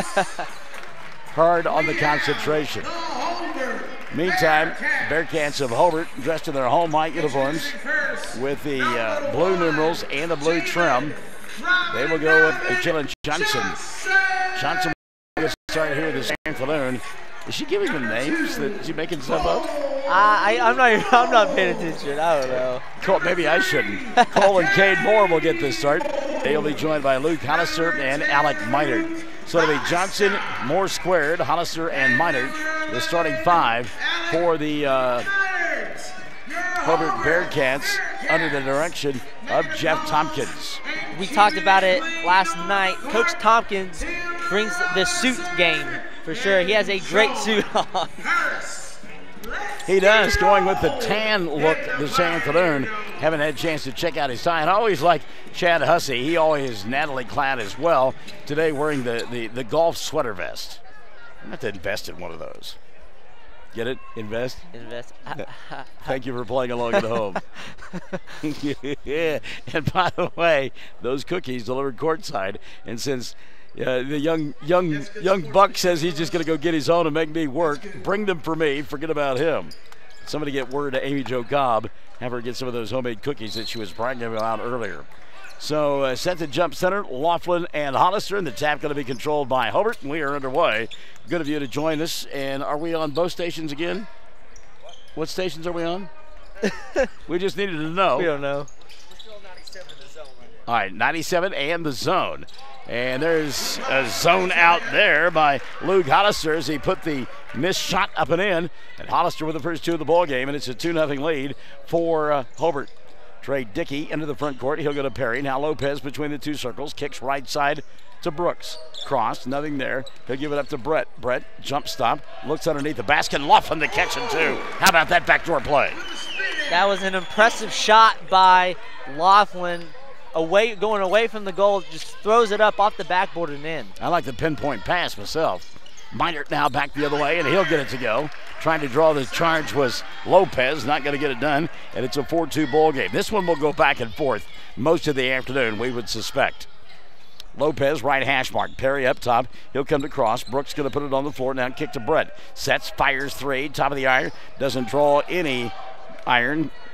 And the rebound going to be recovered by Jalen. Johnson into the front court. No look pass. Tipped outside. Tracked down by Minert. And a reset now. Moore up top. He'll go Cole to Cade. And now Minert. Alec back to Cade. Three ball on the way. Got it. Boy, he had that one lined up, didn't he?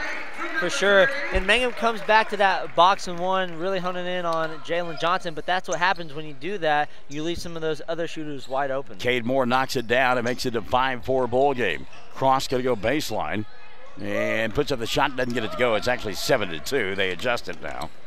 And Minert going to come back the other way. Alec kicks left side. Moore for three. This time it's Cole. Shot doesn't go. Blocking out Laughlin. He'll go to Perry, and here comes Mangum. Quickly into the front court cross. Clear out left side. Lays it up and couldn't get it to go. Henry with a weak side rebound off the window. That shot won't go down. And two looks inside. Neither one of which would go in for Mangum. Wow. Got to convert on those. Ball was knocked out of bounds by Minert, so getting it back will be Mangum. Dickey trying to break free in the corner. Can't get it done. Left side, it'll be Cross instead. Brooks had the three. Won't take it. Perry up top. 5:45 left in the first quarter of play. 7-2. Hobart the early lead. Cross up top. He'll fire the three. Comes up short. Rebound Jalen Johnson. Johnson quickly across the timeline to Minert on the run. Alec dribble, drive, hangs. 15-footer doesn't go. Rebound Lopez. Henry back the other way. Wolf got picked off. Here comes Minert. Alec to Johnson. Ball bobbled. Alec trying to get it. It goes out of bounds, and it'll be Mangum basketball. 5:18 left in the first quarter of play. Chad Hussey reminding Brett Perry and Brooks Cross, get after it, fellas. He wants some toughness inside. Lopez up top. He'll go to Trey. Dickey at the right hash mark. 3 minutes gone by, first quarter of play. Lopez had the three, or rather Brooks had the three, didn't take it. Now he'll go to Dickey. Spin move, free throw line, 15-footer. Back of the iron doesn't go. Minor with the rebound. Over the top to Johnson. Oh, he got away with a walk. Jalen into the front court. Ball got tipped. There to get it is Cade Moore. Moore back to Minor. Alec near side Cole. Sets, fires three. Yeah. Cole Moore knocking it down. And a timeout going to be taken by Chad Hussey. 10-2. It's an 8-point lead. Hobart in front of Mangum. Classic hits 97.7, 107 the zone. Buy your Mangum Tiger Spirit clothing from locally owned CJ's Tiger Specialty Shop, where you'll find the best selection, quality, and the lowest prices. Greer County items, too. They'll design something especially for your group. CJ's is your one-stop Mangum School Spirit Shop, 1 block south of the high school, Mangum, Oklahoma. 4:40 left in the first quarter of play, and Hobart on an 8-0 run. They lead it 10-2. As we play the boys' third-place contest here. 107 the zone, Classic Hits 97.7 on all of our Facebook platforms and also on OKSports.tv. Like I was saying earlier, Mangum in that box and one, leaving some of those other shooters open, trying to hone in on Jalen Johnson. And once again, leaves a shooter open. I wouldn't be surprised if after that they just match up. All right, we'll see what they do coming out of the timeout as Brett Perry and Trey Dickey will walk it across the timeline. Thought we might see a substitution as well during the timeout, but Chad will go with who he has. Laughlin for three, front of the iron, doesn't get it to go. Look at Lopez go up and get the rebound. He'll hand it back to Colton, and ball fake and count the bucket. Colton Laughlin got fouled on the play, and he'll go to the free throw line for an old-fashioned three-point play. Check the foul here, and they called Moore. That's Cole first. Team foul number 1 on Hobart. At the free throw line will go Colton Laughlin. 10-4. 4:25 left in the first period of play. Free throw on the way for Laughlin is good. Colton Laughlin. So he's got all 5 in the early going for Mangum, and they trail by 5, 10-5. Johnson now back the other way. Jalen crossover, kicks Cole. Fakes the three, goes to Cade up top. Close out there for Lopez. Johnson got grabbed there by Dickey, and he got away with it. Cade here on the near side. Back over the top to Cole. Try to go inside to Minor. Alec over to Laughlin. Shot short. Rebound taken away by Colt. Skip pass over the top to Lopez. Bounce pass kicked by Johnson. Wanted to go to Dickey on the weak side. That was telegraphed. So Dickey will inbound underneath his own glass. It's the left end of your listening and viewing device. He'll go to Laughlin. Back out top to Henry. Lopez back to Colton in the corner. Shoots it over Minor. That's 3. Doesn't get it to go. Rebound tipped out by Johnson. Picked up by Cole. Moore into the front court. He'll stop. Picked up by Lopez. Underneath the basket, Hollister. Luke had it taken away by Brett, and Perry wants to run. Perry now back the other way. Out front, Lopez. Henry kicks right side. Dickey. 3. Got it. Trey Dickey. And a timeout going to be taken by Jeff Tompkins. Mangum right back at it, 10-8, 3:31 left in the first. Classic Hits 97.7, 107 the zone. Ray and Martha's Funeral Homes now have 7 locations to serve you. Hobart, Cordell, Sentinel, Mountain View, Carnegie, Anadarko, and Mangum. A family serving families. Larry and Kim Eshitai and their qualified staff are at your service 24/7. Ask about transferring a policy from another funeral home. They'll take care of everything. Larry and Kim Eshitai. There for you in your time of need. Count on Larry and Kim Eshitai. Ray and Martha's Funeral Homes, rayandmarthas.com. 3:31 left in the first quarter of play. Mangum responding to the timeout by Chad Hussey. Let's see what Jeff Tompkins can do, getting his club's attention. They lead by 2. Hobart 10, Mangum 8. Yeah, big shot by Trey Dickey right there to send Hobart to a timeout.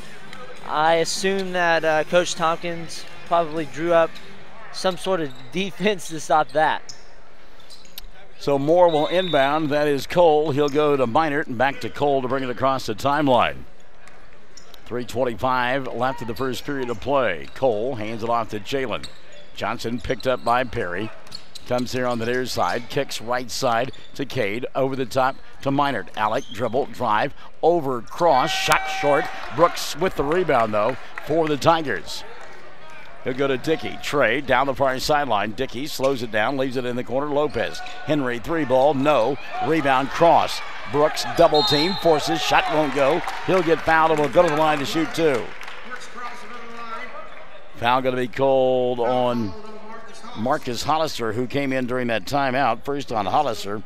And 2 now on Hobart. Brooks to shoot 2. First one on the way, good. Brooks will get one more. Brooks cross. I thought they were going to put Luke Hollister back in, then he sat back down. Second free throw, Brooks. Got it to go. Brooks cross. 11-10, 2:55 left of the first period of play, and that'll be the first lead of the ball game for Mangum. 9-0 run, is that right? Yep. Cole, deep 3. Look at that. How about that? Cole Moore from Steph Curry land. He's got 6. 2:40 left here in the first period of play. Lopez inside Henry, going to kick it over the top to Trey for 3. That doesn't go. Rebound, Brooks cross, taken away by Marcus Hollister. Now we'll get a tie-up. And the alternate possession arrow pointing the way of Hobart.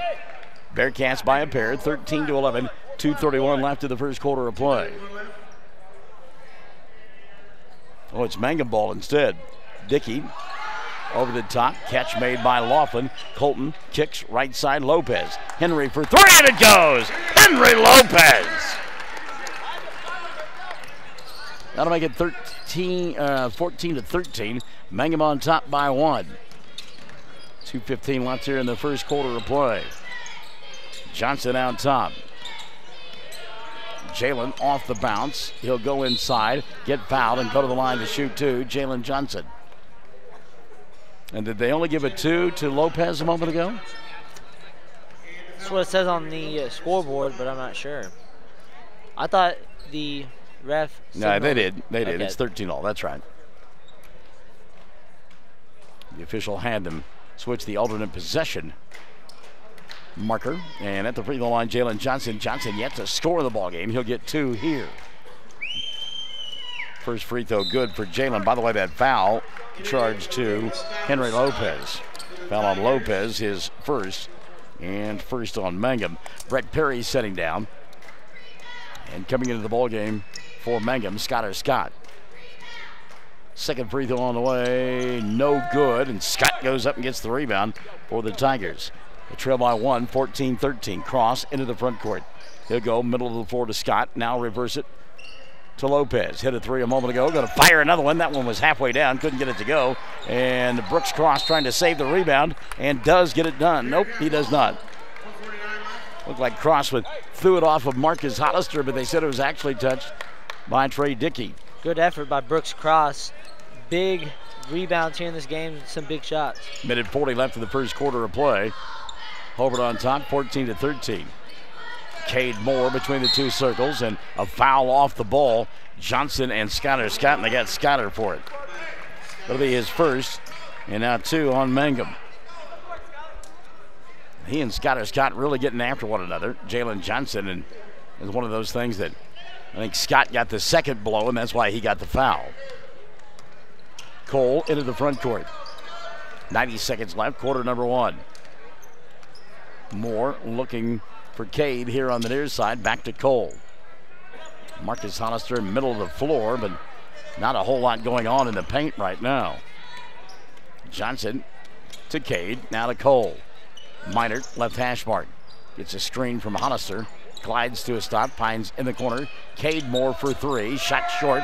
Rebound Dickey, Trey wants to run. Dickey, dribble, drive, hangs, teardrop, got it. How about the body control of Trey Dickey? Soft touch by Dickey. He's got 5, and Mangum leads it by 1, 15-13. Cade Moore into the front court. He'll go to Johnson. Scott hounding him all over the floor. Jalen takes it back out, resets now for the Bearcats. Johnson looks to the bench, gets some instructions from Jeff Tompkins. Set to check in at a dead ball, Jordan Patrick. 30 seconds left, first quarter of play. Scott going to come out and force the issue. A bump and a bang, and a block going to be called on Scott. That'll be 2 on Scotter, 3 on Mangum. Jordan Patrick into the ball game. Trey Dickey setting down. Trey Jones coming in for Hobart. And setting down will be Cade Moore. Now like Minert getting sweat all over you.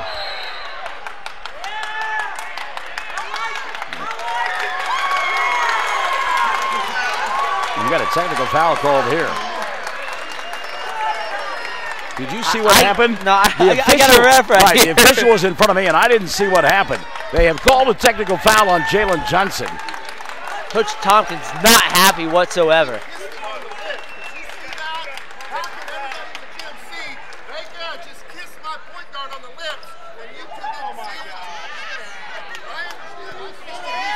And maybe you heard that. Jeff Tompkins said that somebody came up and gave a kiss on the lip to Jalen Johnson. I didn't see that either. Did you? Again, we have a ref right in front of us, so we did not see it at all. But Coach Tompkins adamant that that's what happened. So a technical foul called, and apparently Jalen Johnson now pleading his case with the official. Did your brother see what happened in the window there? Did you see what happened? Tanner. So they continue to discuss it. Brooks Cross at the free throw line. Tanner's going to pull up the video and see if we can't find out what happened there. All right, while that's going on, Cross will hit the free throw. He'll get one more. Brooks now has given his club a 17-14 lead. Second one is good. And obviously whatever Skylar Scott did got under the skin of Jalen Johnson. All I can figure is that Scott went up and gave him the alleged kiss, and Jalen shoved him.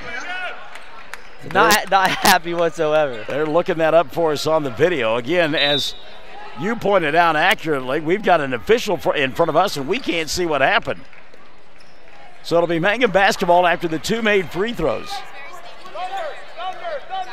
17-14, Mangum on top. 15 seconds left, first quarter of play. Cross inside, puts up the shot, doesn't get it to go, and the rebound taken away by Hobart. Here's Trey Jones. Jones got away with a travel, put it up with the left hand and scored. And the period will come to an end, 17-16. Well, I tell you what, this one is going to get wild before all is said and done. We played one, 17-16. Classic hits in 107 the zone.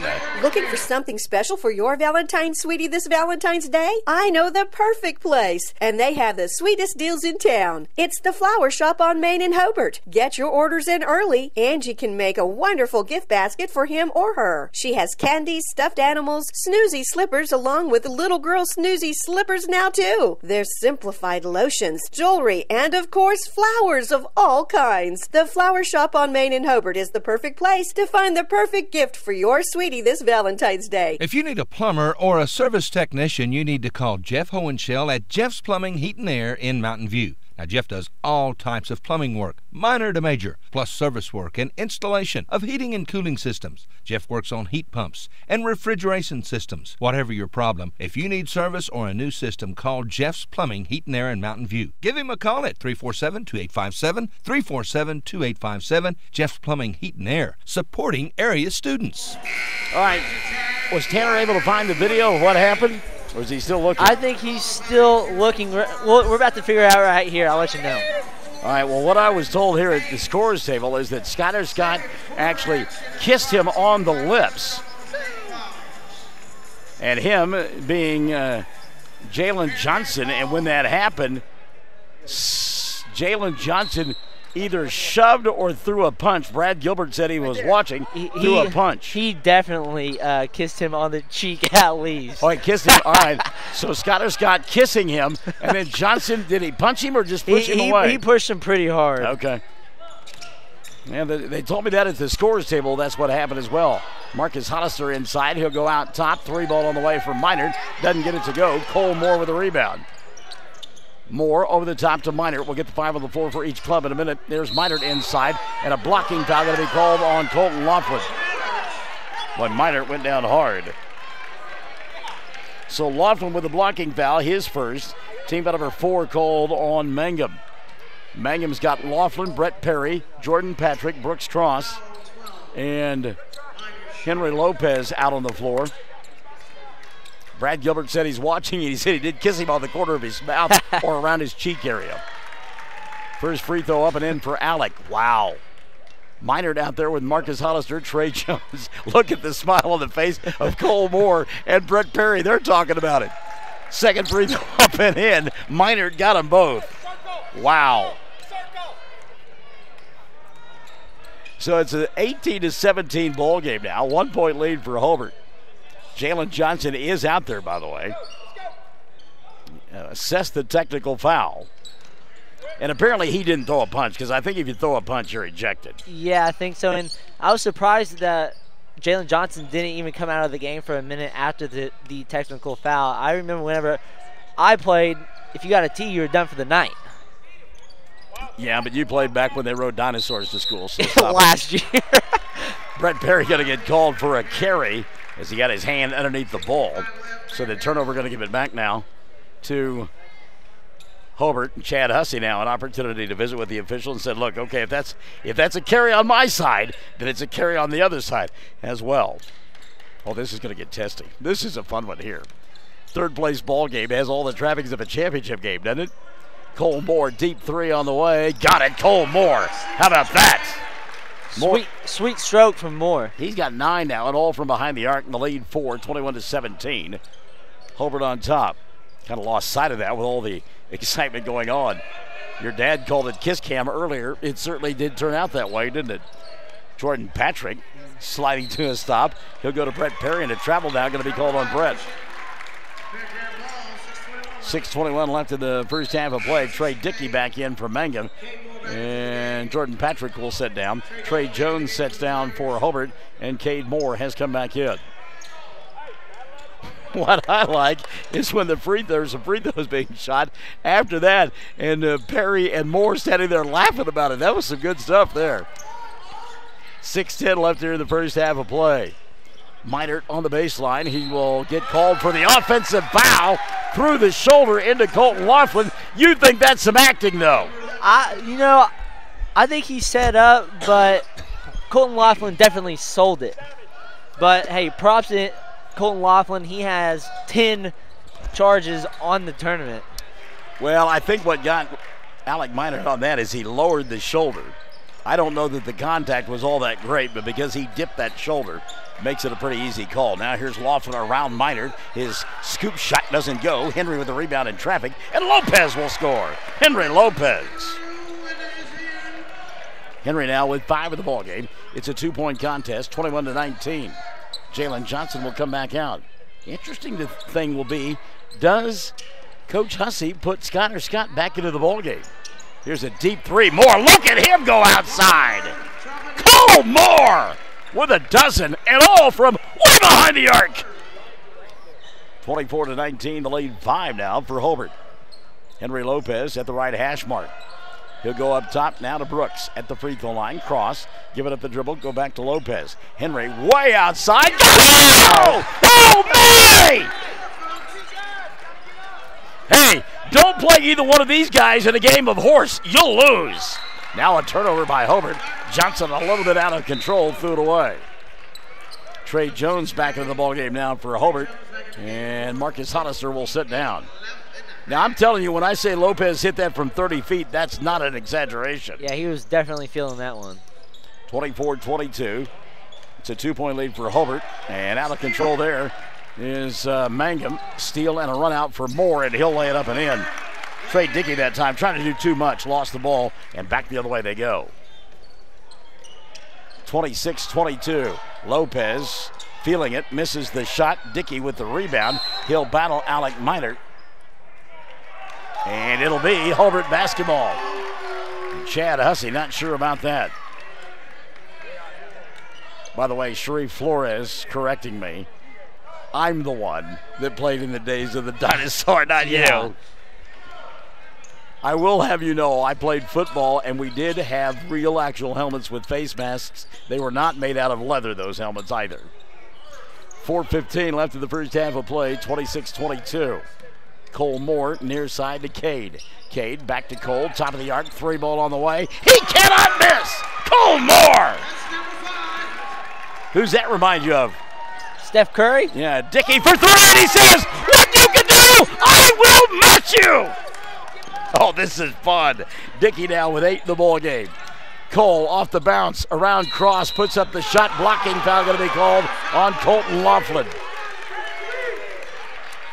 And on Colton, that'll be his second. Team number 5 on Mangum. And Coach Hussey still sticking with that box and one on Jalen Johnson, and that's leaving Cole Moore open all first half. Moore with 5 3-pointers. He's got 17 on the ball game. And his three-point shooting does remind you a little bit of Steph Curry, but it also reminds you of a guy from last night. The Keister kid from Cordell. Yeah, incredible performance from him. Gage Keister, 31 last night. We will see him in the championship game coming up a little bit later on against Luther. First free throw goes up and in for Cole Moore. Laughlin will sit down with those 2 fouls. Leighton Ketchum will take his place. And now Brett going to go over and talk to Jalen and say, did he really kiss you? Second free throw up and in. It's one of the fun things about these guys knowing one another so well. 31-25, Dickey into the front court to Lopez. Perry over the top. Ketchum running the baseline, wanting the ball. Instead, Perry will put it up. Moore with a block. Cole went up and said, get that stuff out of here. Now Cole back the other way to Cade. Oh, he thought about the three. Goes back to Cole. Cole dribble, drive, kick. Right side. 3 ball on the way. Minor doesn't get it to go. Lopez with the rebound. Mangum wants to run. They trail 31-25. Henry in the front court to Dickey. Trey, deep 3 on the way. Got it! Oh, baby! Trey Dickey with 11. Deep 3 from Dickey, shaking his head. He knew that ball was going in. How do you like me now? 31-28, 3:10 left in the first half of play. Don't think there's a little testosterone flowing here. Johnson with the walk. Some one-upmanship, some gamesmanship going on. I had a conversation yesterday with the difference between teenage boys and teenage girls, and teenage girls will hold a grudge for 50 years. Teenage boys, you have a fist fight and it's over with. You go back, you know, you're best of buds. That's what we got going on right now, a little fist fight going on. Dickey up top, tries to get by Johnson, does, kicks right side Henry. Lopez for 3, front of the iron, and Johnson with the rebound, kick out over the top to Cole. Moore on the way, dribble, drive, goes behind the backstop, pop, glass, got it. Cole Moore! He's feeling it right now. 2:35 left in the half. 5-point ball game. 33-28. Perry comes near side cross. Brooks at the free throw line. Going to go inside force. Got fouled. He'll go to the line to shoot 2. Good job by Brooks Cross to force the action. Check the foul here on Hobart. And that'll go against Trey Jones. That'll be his first.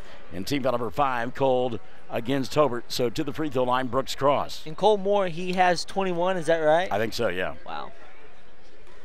I haven't looked at it just yet, but it sounds about right. I'll tally it here. First free throw, good. Brooks will get one more. Cross 5 for 5 for the free throw line. 33-29, 4-point lead for Hobart.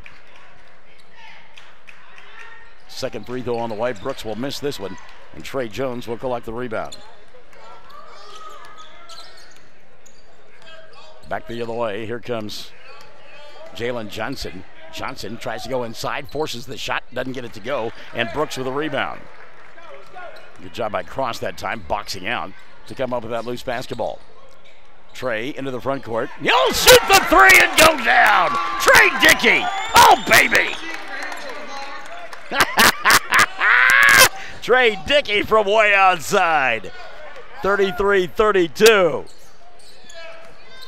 By the way, Alexis Davis, she writes in as Minor goes inside, count the bucket, and the foul. Alec was 6 of the ball game, got hit on the arm, and that foul on Brooks Cross going to be his first. Minor now with a chance at a 3-point play. Mike McAlexander, Dana Went watching.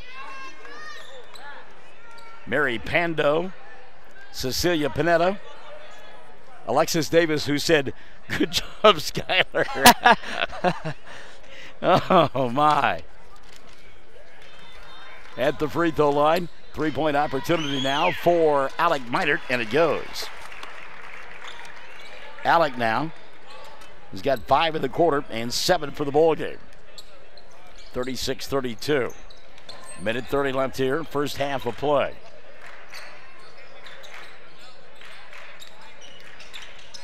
Tyler, 3 ball, got it! Oh, goodness, Trey Dickey.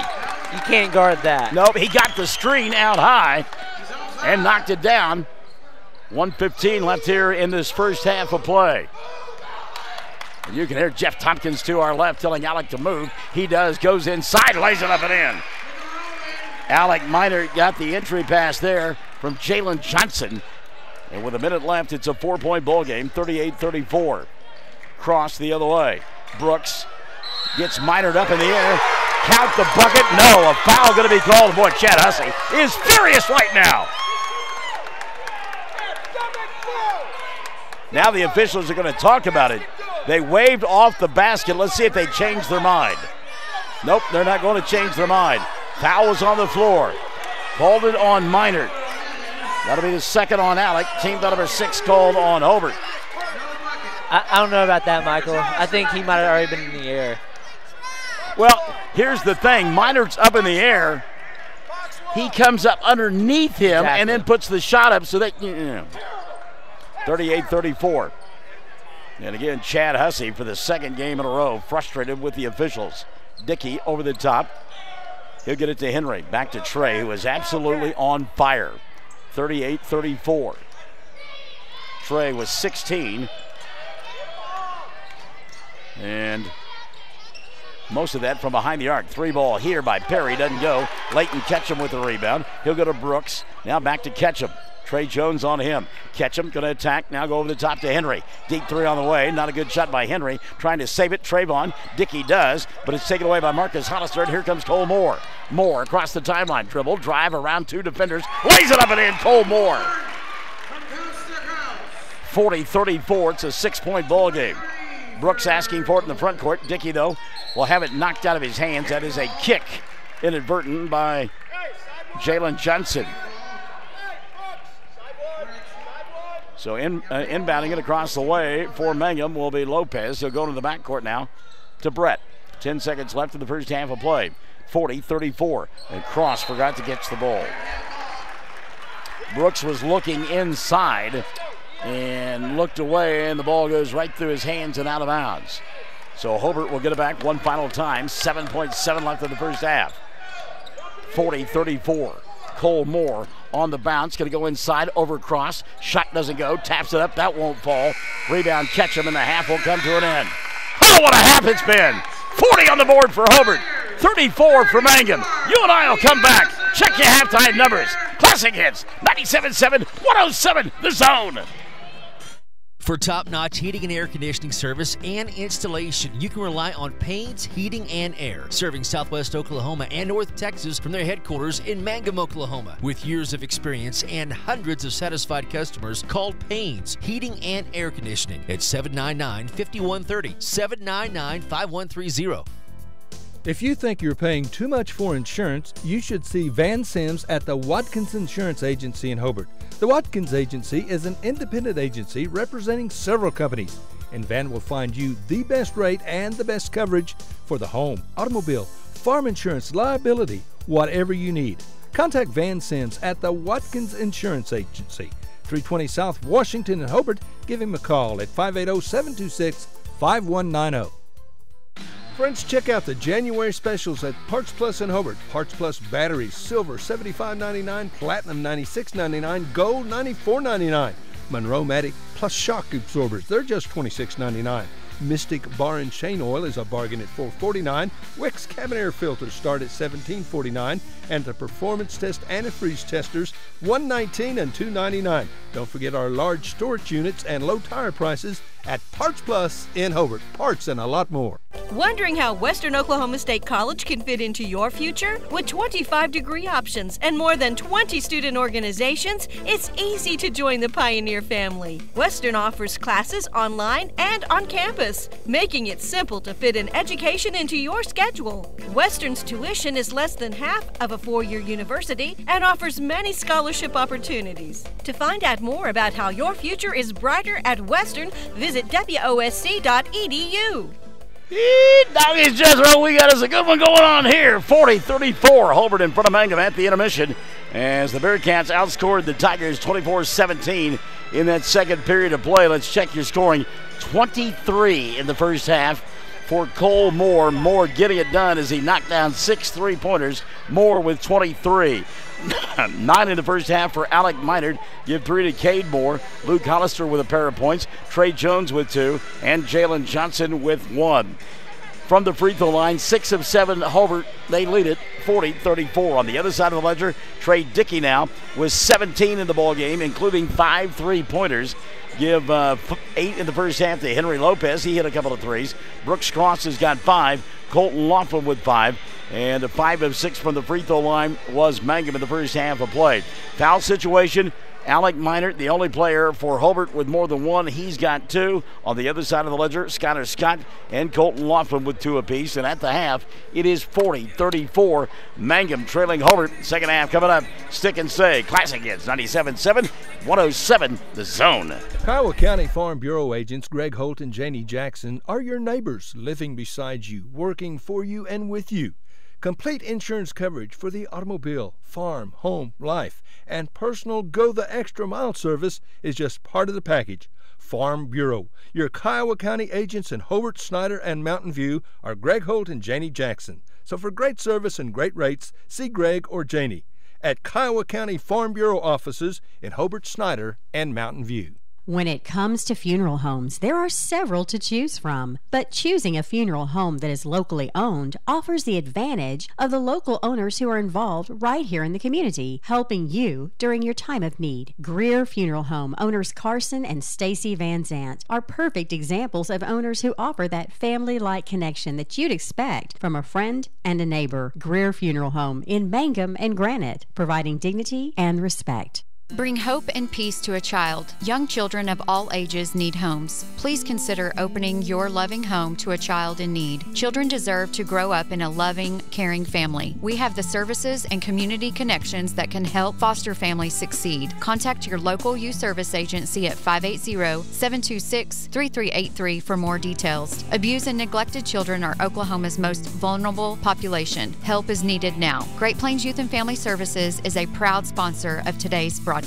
Friends, you need to take care of your eyes. Have regular checkups. Make an appointment with Dr. Michael Geiger, Geiger Eye Care in Altus, and now there's a Geiger Eye Care in Frederick. Dr. Michael Geiger and Sons, Seth and Bryce, well, they're good at what they do, so get your eyes checked. Geiger Eye Care, Altus and Frederick, proud to support Southwest Oklahoma youth in sports, in the classroom, in the showroom, whatever. That's Geiger Eye Care, Altus and Frederick, Mike, Seth, and Bryce Geiger, 580-482-1756. Woodland Gardens Assisted Living Center in Hobart is a new and beautiful facility. Woodland Gardens is for people 55 years of age and older. They offer 34 units, 448 square foot apartments. They serve 3 delicious home-cooked meals every day. Check out this new and quite beautiful facility for yourself or for a loved one. For more information, call Pat Holt, Administrator, 580-752-4445, 752-4445, Woodland Gardens at 915 North Broadway in Hobart.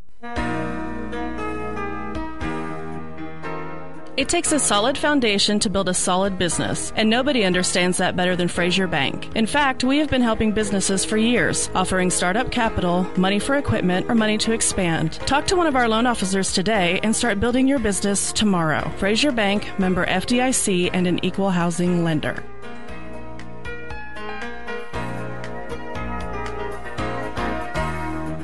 Everyone wants to be on a winning team. That's why Great Plains Bank is a proud supporter of the Tigers. No matter what life may throw at you, Great Plains Bank has the play drawn up, and we're ready to go into overtime to win your business. What makes Great Plains Bank different is that we will make the extra push to get you to the goal line. When it comes to your family's finances, every play counts. So pick a teammate you can trust. We want you on our team because with customers like you, we are greater together. Great Plains Bank, member FDIC and equal housing lender. Barbara and Larry Stewart at Barbara's House of Beauty in Hobart are longtime Hobart Bearcat and Lady Bearcat boosters, proud once again to help with the radio broadcasts. Folks, when you need your hair cut, fixed, colored, tell Barbara the color, the cut, the style you want, and friends, she will do it.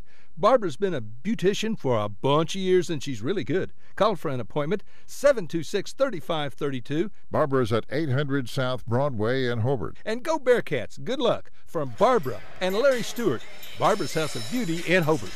All right, I want to say hello to Steph Dawn Cross-Moreau, Kendra Barnes, Mike McAlexander, Michelle Boyce, all checking us out on the webpage. Thanks for dropping by and saying hello. Got a good one going on here as the boys' third-place game taking place. 40-34, Hobart out in front of the Mangum Bearcats.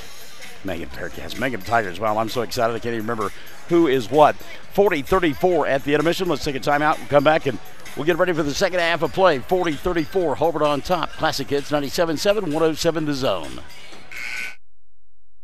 Jamie's Auto Sales in Mangum is Tiger proud. When you need a reliable used vehicle, just visit Jamie's Auto Sales at 129 North Louis Tittle Avenue in Mangum. Owner Jamie Turner has many years of experience in the auto sales business. Jamie or Lacey Del Tepper will help arrange financing through area banks and credit unions. Get a good vehicle and save money at Jamie's Auto in Mangum.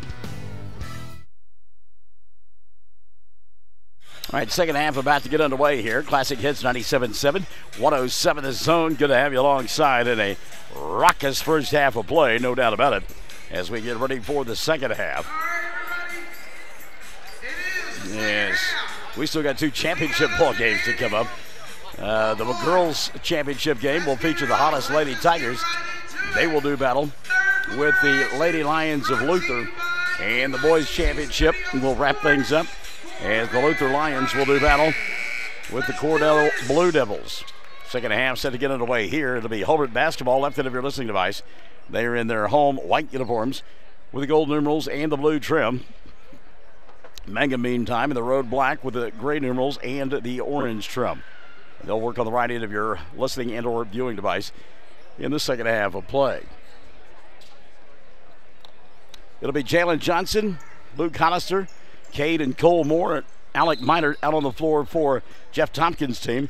Brooks Cross, Trey Dickey, Colton Laughlin, Brett Perry, and Henry Lopez for Mangum. And period number 3 underway. Laughlin with a near steal, couldn't control, and it will still be Hollis basketball. Did you go get some of those cookies? None. Yeah. I wasn't going to tell you, but yeah, I did. Nobody's delivered any. I'm very disappointed. Somebody needs to tell Amy Jo Cobb her homemade cookies have not found their way to the scorer's table here. Third period underway. Open for 3. That's Moore. Cole. That one won't go down. And the rebound going to be taken away by Henry Lopez. Good job by Lopez boxing out that time. Cross now back the other way. He'll go to Perry. Brett slows things down. Hands it to Henry. Reset Dickey between the 2 circles. And I would guess that this place will continue to fill up, and championship Saturday night will be a lot of fun on championship radio. Cross between the 2 circles to Dickey. Trey, been on fire the first half of play, leaves it for Lopez. Henry a deep 3, that won't go. And the rebound, Cole Moore. Moore a little tightrope on the sideline so it didn't step out of bounds. Well, the pace was furious in that first half of play. Minute gone by here in the third, still 40-34. Cade Moore now for 3, and that goes in. Cade Moore. Not one more than the other. Oh, you've been sitting on that one all afternoon long, haven't you? Cade now with a half a dozen. Not more than the, I like that. That's good. 6:40 now left here in the third, and the lead out to 9 now. 63-34. Cross, right side Perry. Brett, he'll go back now to Brooks. Thought about the 3. Dickey will get it. Gets a screen, goes inside, and going to get stripped. And prior to that, we're going to get a warning. Double foul. They called it on Dickey. No, they didn't. They called it on Alec Minert, and they called it on Colton Laughlin. That'll be 3 now on Laughlin. And team foul number 1 in the second half on Mangum. Meantime, on Minert, that'll be his 3rd. And team foul number 1 on Hobart. So they had double fouls there. And whoever has possession of the ball keeps it, and that's Trey Dickey. And Mangum. Cross now, looking to go inside. By the way, Jordan Patrick into the ballgame because Laughlin's got those 3 fouls. And also setting down for Mangum, or rather for Hobart. No, Minert going to stay in there. I thought they might take him out. Skip pass over the top. Caught by Perry. Brett. 2 minutes gone by here in the third, and Mangum yet to score. They trail by 9, 43-34. And after that up-tempo first half of play, this is almost statuesque right here. And away from the ball, 3 seconds going to be called on Henry Lopez. Lopez got caught in the paint, and as soon as the official blew the whistle, you knew what it was going to be. So back the other way comes Hobart. They lead 43-34 with 5:40 left here in period number 3. 3 ball put up here, doesn't go, and the rebound going to be cleared away by Mangum. Back the other way, Trey Dickey. Dickey quickly in the front court, he'll go to Perry. Brett back to Trey, up top, cross, gets a screen, 3, no, off the mark, and the rebound going to be cleared by Jalen Johnson. Jeff Tompkins wanting his club to run. Kick, right side, Moore. That's Cole for 3 more, and it goes. Cole Moore. 26 now in the ballgame for Moore. Timeout going to be taken by Chad Hussey.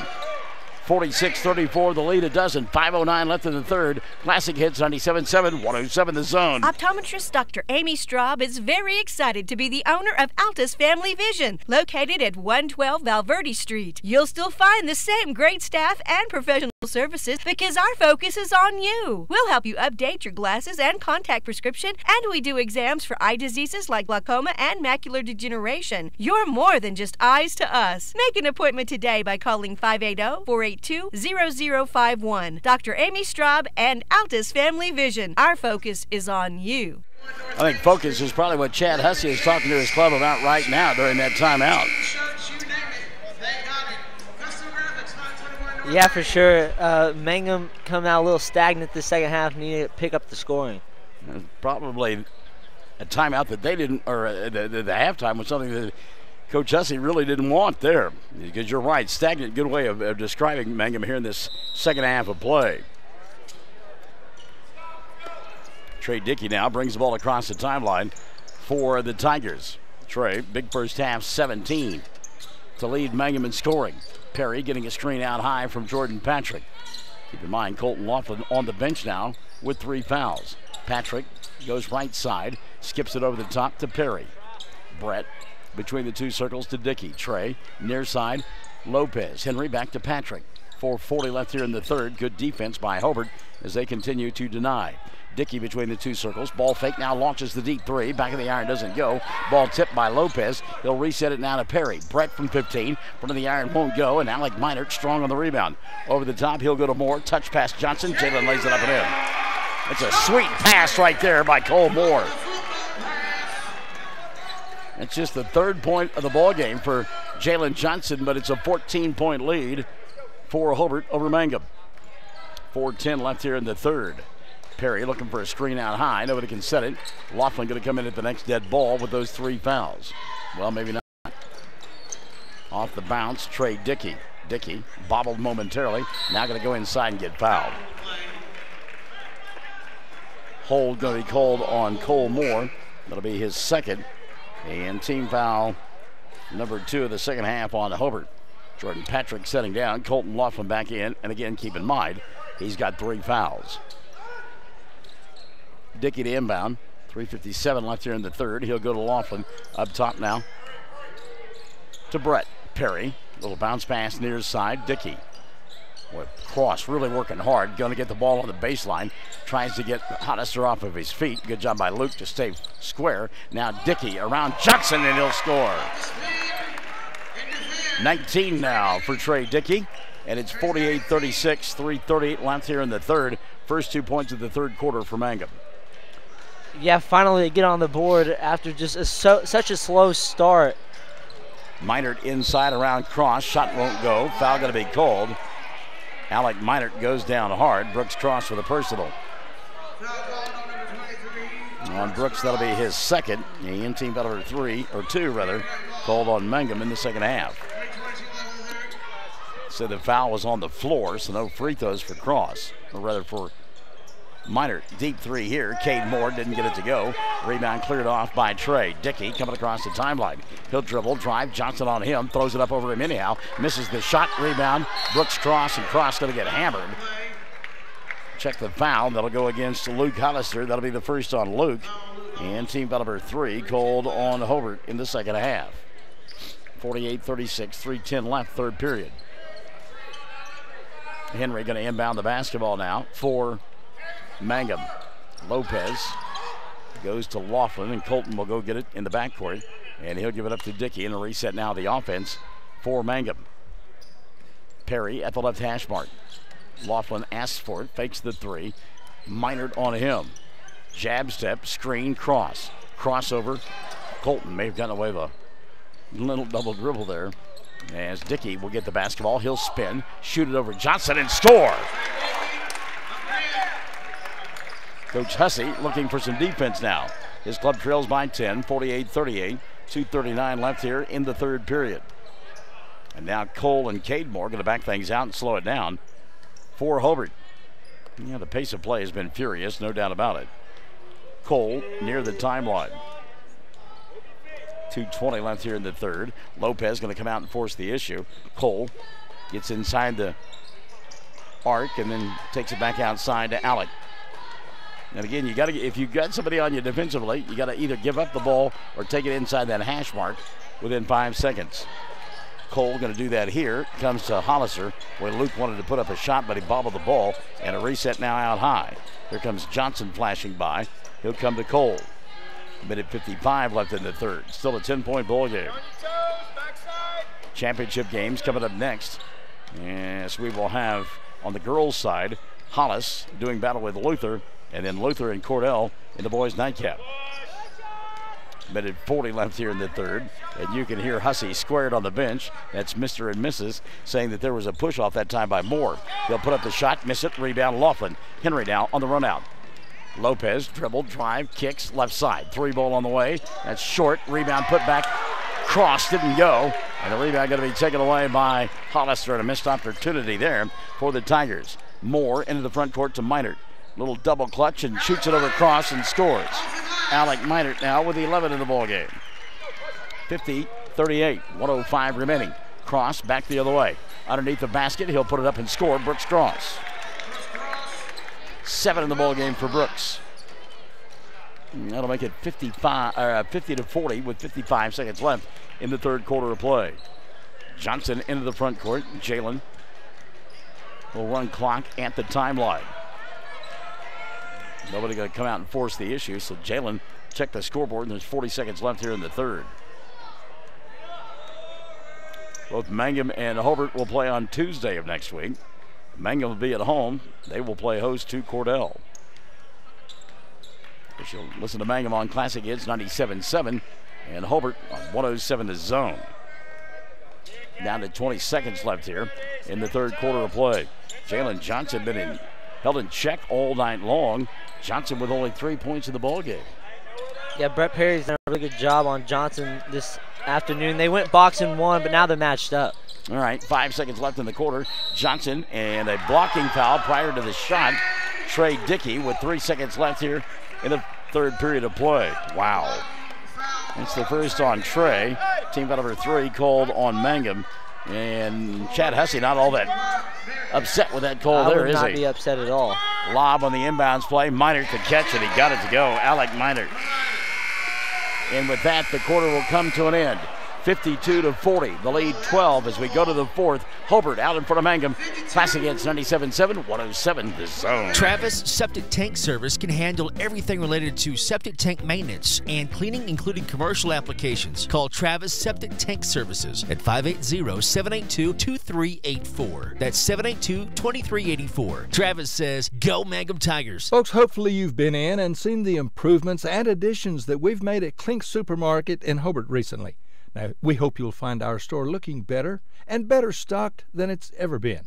Our goal remains the same: great selection of groceries, produce, meat, gluten-free products, and so much more, with the lowest possible prices and always helpful and friendly employees, because we really do appreciate your business. Thank you.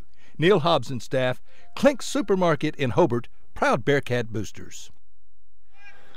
All right, we go to the fourth period of play. Mangum only 6 points in that third quarter. They were outscored 12-6, and it's a 12-point lead, 52-40 for Hobart as we go to the fourth. Yeah, Mangum couldn't get anything going right there. Trey Dickey, did Trey Dickey score that? He had 2 twos, yeah. He got 4 points in the quarter. Yeah, he had 4. He went off in the second quarter, so look to see if what he can do in the fourth quarter. Yeah, Dickey scored 4 of the 6 points that Mangum got in that third frame.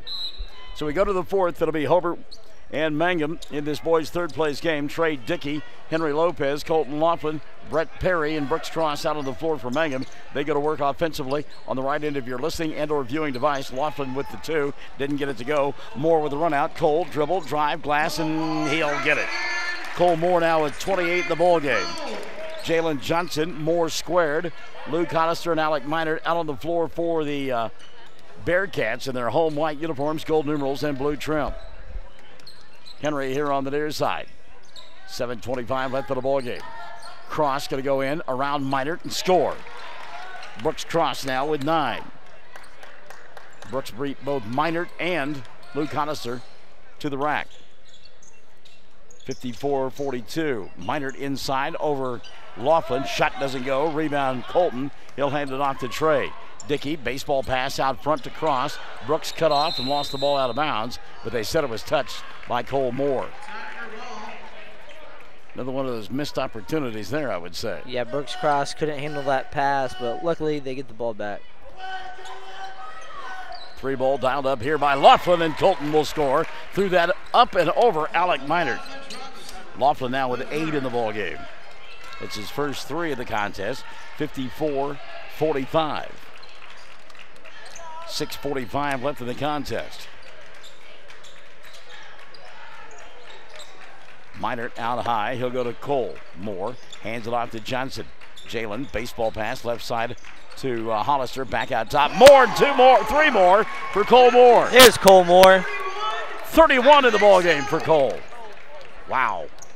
57-45, and Coach Hussey with his arms folded saying, okay, so I got another guy that's just shooting everything from everywhere. Colton Laughlin attacks the glass. He'll score. 10 now in the ball game for Colton. 57-47. The deficit is 10. Well, last night it was Gage Keister who was 31 in the ball game for Cordell, and Cole Moore now at 31 with 6 minutes left of the ball game. The impressive thing about Gage Keister's performance was, like we talked about, he was only in there for 3 quarters. Yeah. 5:50 left in this one. Cade to Cole, sets, fires 3. That one won't go. Nobody blocked out Hollister, and Luke will put it up and in. 4 in the ball game for Hollister. Timeout going to be taken by Mangum.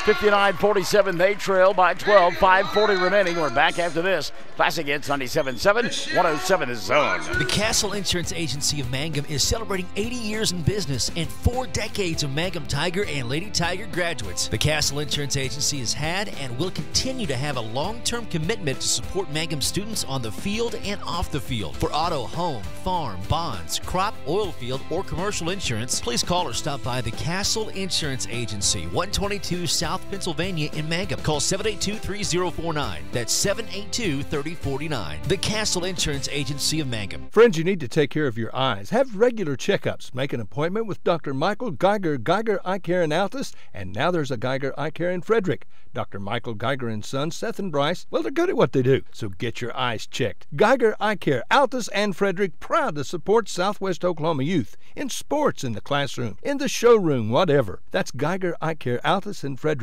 Mike, Seth, and Bryce Geiger, 580-482-1756. 59-47, 12-point lead here. 5:40 remaining. Want to say hello to Carrie Collins, says go Bearcats. Brenda Rogers says that she's watching but can't hear anything. Katrina D. Wilson and Marquita Means listening as well. And we hope that they have found us now. As far as I know, we don't have any problem with the audio, do we? I don't think so. We haven't had any so far this weekend. Okay, so it'll be Mangum ball coming out of that timeout as they trail here, 59-47. We'll play in the fourth quarter of play. This is the boys' third place contest. Hobart with the Mangum with the basketball. Linda Waldrop says go Blue Devils. They've already played though. Oh boy, there's an ugly tumble.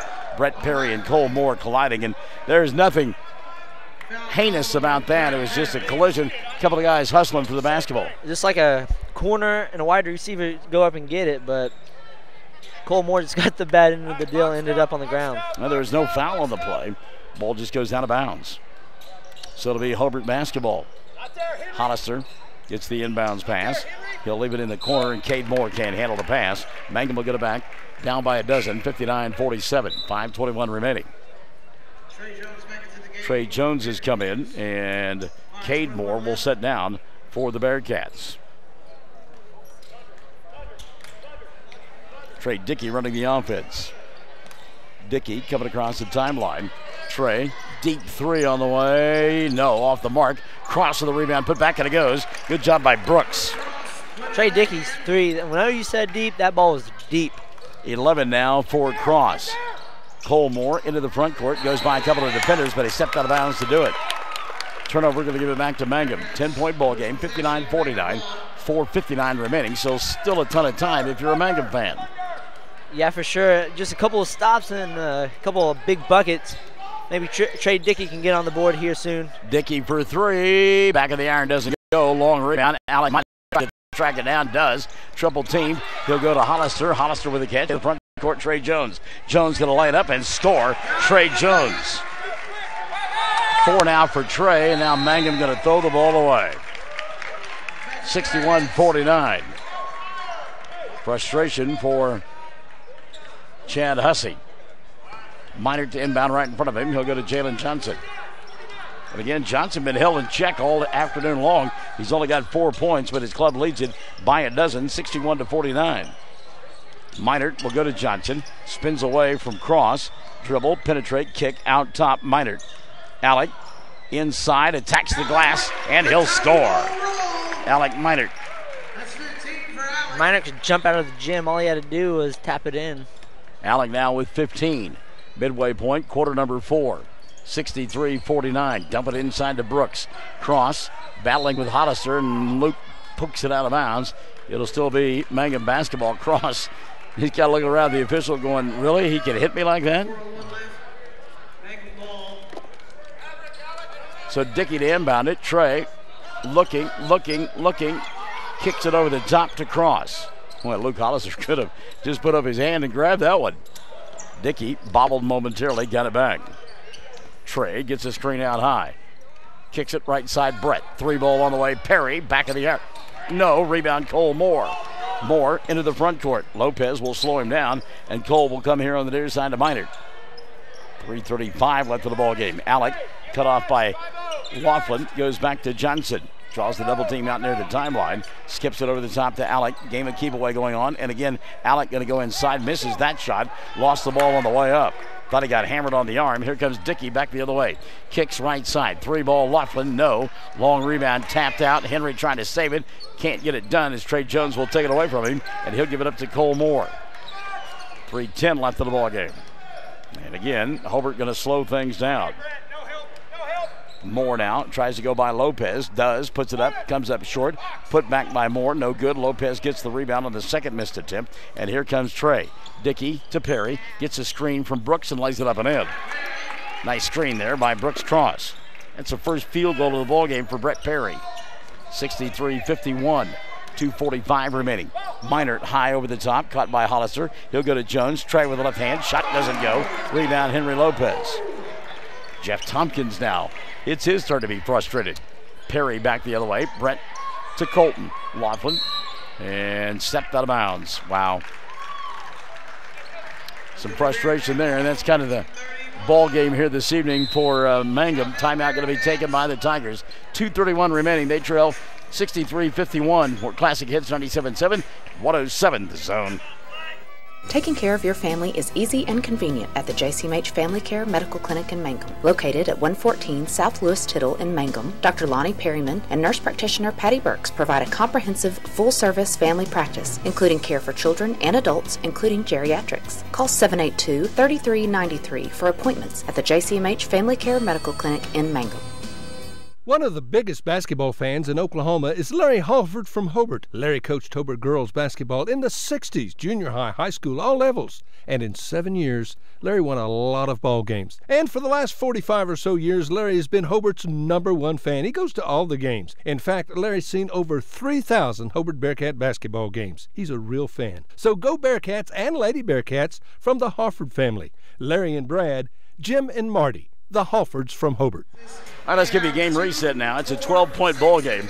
63-51. Hobart in front of Mangum. 2:31 left of the contest. 4 timeouts remaining for Hobart, 2 for Mangum. 3 fouls on the Hobart side and 4 on the Mangum. And the arrow pointing the way of Hobart. So it'll be Bearcat basketball. They're going to go the length of the floor here, leading by a dozen. 2:31 remaining, and I would guess at this point, Mangum will start fouling and make Hobart go to the line and beat him. Inbounds pass caught by Johnson. Jalen comes flying near us, goes back over the top to Minert. Alec makes the catch. By the way, Lamar James is coming to the ballgame now for the Bearcat or for the Tigers. 2:15 remaining. Minert going to go inside around Lopez and score. Alec Minert. Good take by Minert. Gets in the lane and just so tall, all he has to do is tap it in. 17 now for Alec. Lamar James, ball swatted out of his hands, picked up by Jalen Johnson. Over the top, he'll go to Trey Jones. Jones shot no good. Rebound put back. Hollister is there.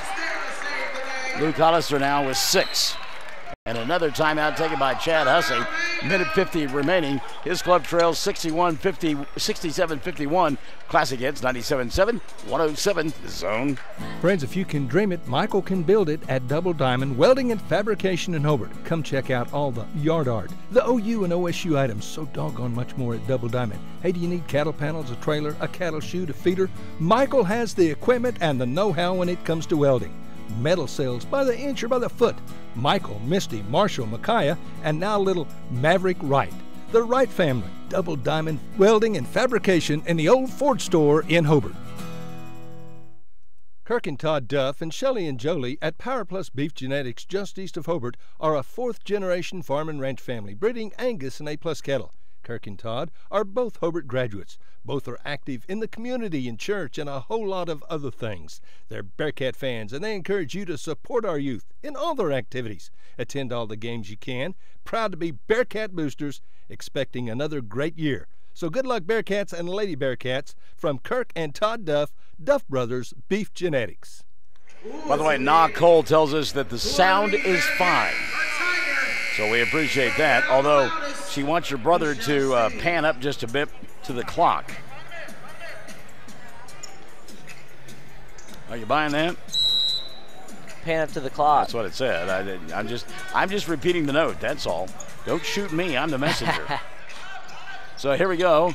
Laughlin out of the timeout with the ball. He'll dribble, drive, go inside, throw it up, and miss the shot, but he got fouled. He'll go to the line to shoot 2. Check the foul on Hobart, and it'll go against Alec Minert. And the foul on Alec, his 4th of the ball game. Team foul number 4 on Hobart in the second half of play. So to the free throw line to shoot 2 will be Colton Laughlin. First one, good. Colton will get one more.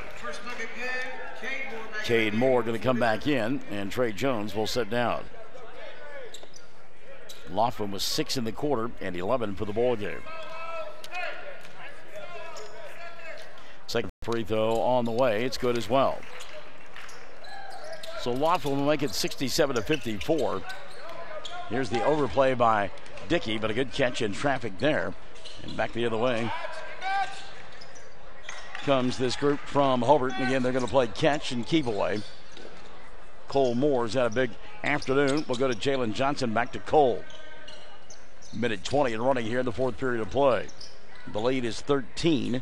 Baseball pass. Johnson won't make the catch. Not a good throw that time by Cole Moore. So the turnover now, going to give it back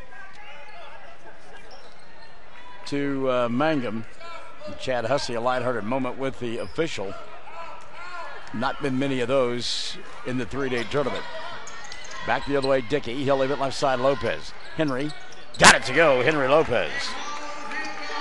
Henry Lopez now with 11. And that'll make it 67-54. Minert on the other end. Bobble the ball, taken away by Laughlin. He tried to go up top. Ball taken away by Johnson underneath the basket. Minert. 51 seconds remaining. Amy Jo Cobb says, thanks for the shout out on the cookies. Well, you're welcome, but bring me some. What is that all about? Moore in traffic, and he'll get grabbed. Foul on the floor on Mangum. That'll be their 5th. I'm just going to have to tell her I didn't get any. It's just wrong. Did you really go get some? No, I didn't. Typical teenager lying to the old man. Thanks.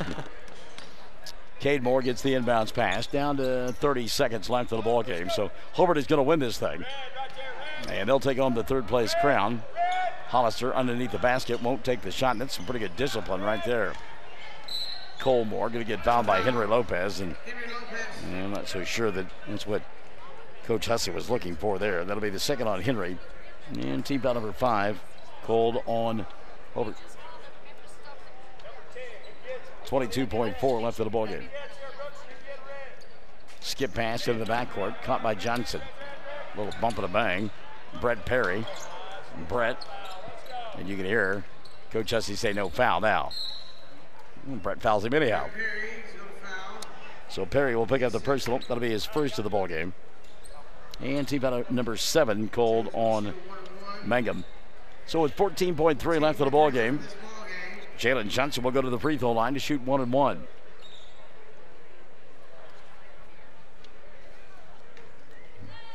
This one was a lot of fun, but now it's just anticlimactic, isn't it? Free throw on the way. Johnson, he'll get the first. Jalen one more. 5 of the ball game for Jalen. Brett Perry having a conversation with the Moore twins. Scott going to come back in for one final. 14.3 left. Also checking back in. Jordan Patrick, Leighton Ketchum. And for the first time this afternoon, we will see Mr. Whetstone into the ball game.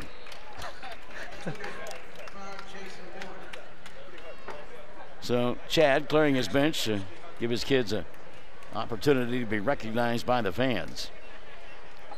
Free throw up and in for Jalen Johnson. 6 points in the ball game for Johnson, 69-57. Jordan Patrick into the front court. Scott thought about the three, won't take it. 3 ball here on the right side, off the front of the iron. Rebound cleared off by Leighton Ketchum. And the final score, 69-57. The victory goes to the Hobart Bearcats. And they win the third place trophy here at the Tri-County Tournament. 69-57. Back with your totals after this. Classic Hits 97.7 and 107 The Zone. Guys, make this Valentine's Day special for that someone you love. Fresh flowers are the ticket straight to her heart. And the ladies at Flowers Unlimited in Mangum are known for special arrangements she's sure to love. Why not order now and avoid the rush? Just call Flowers Unlimited at 782-2122. Give them your credit card number, and they'll have your order ready for pickup on Valentine's.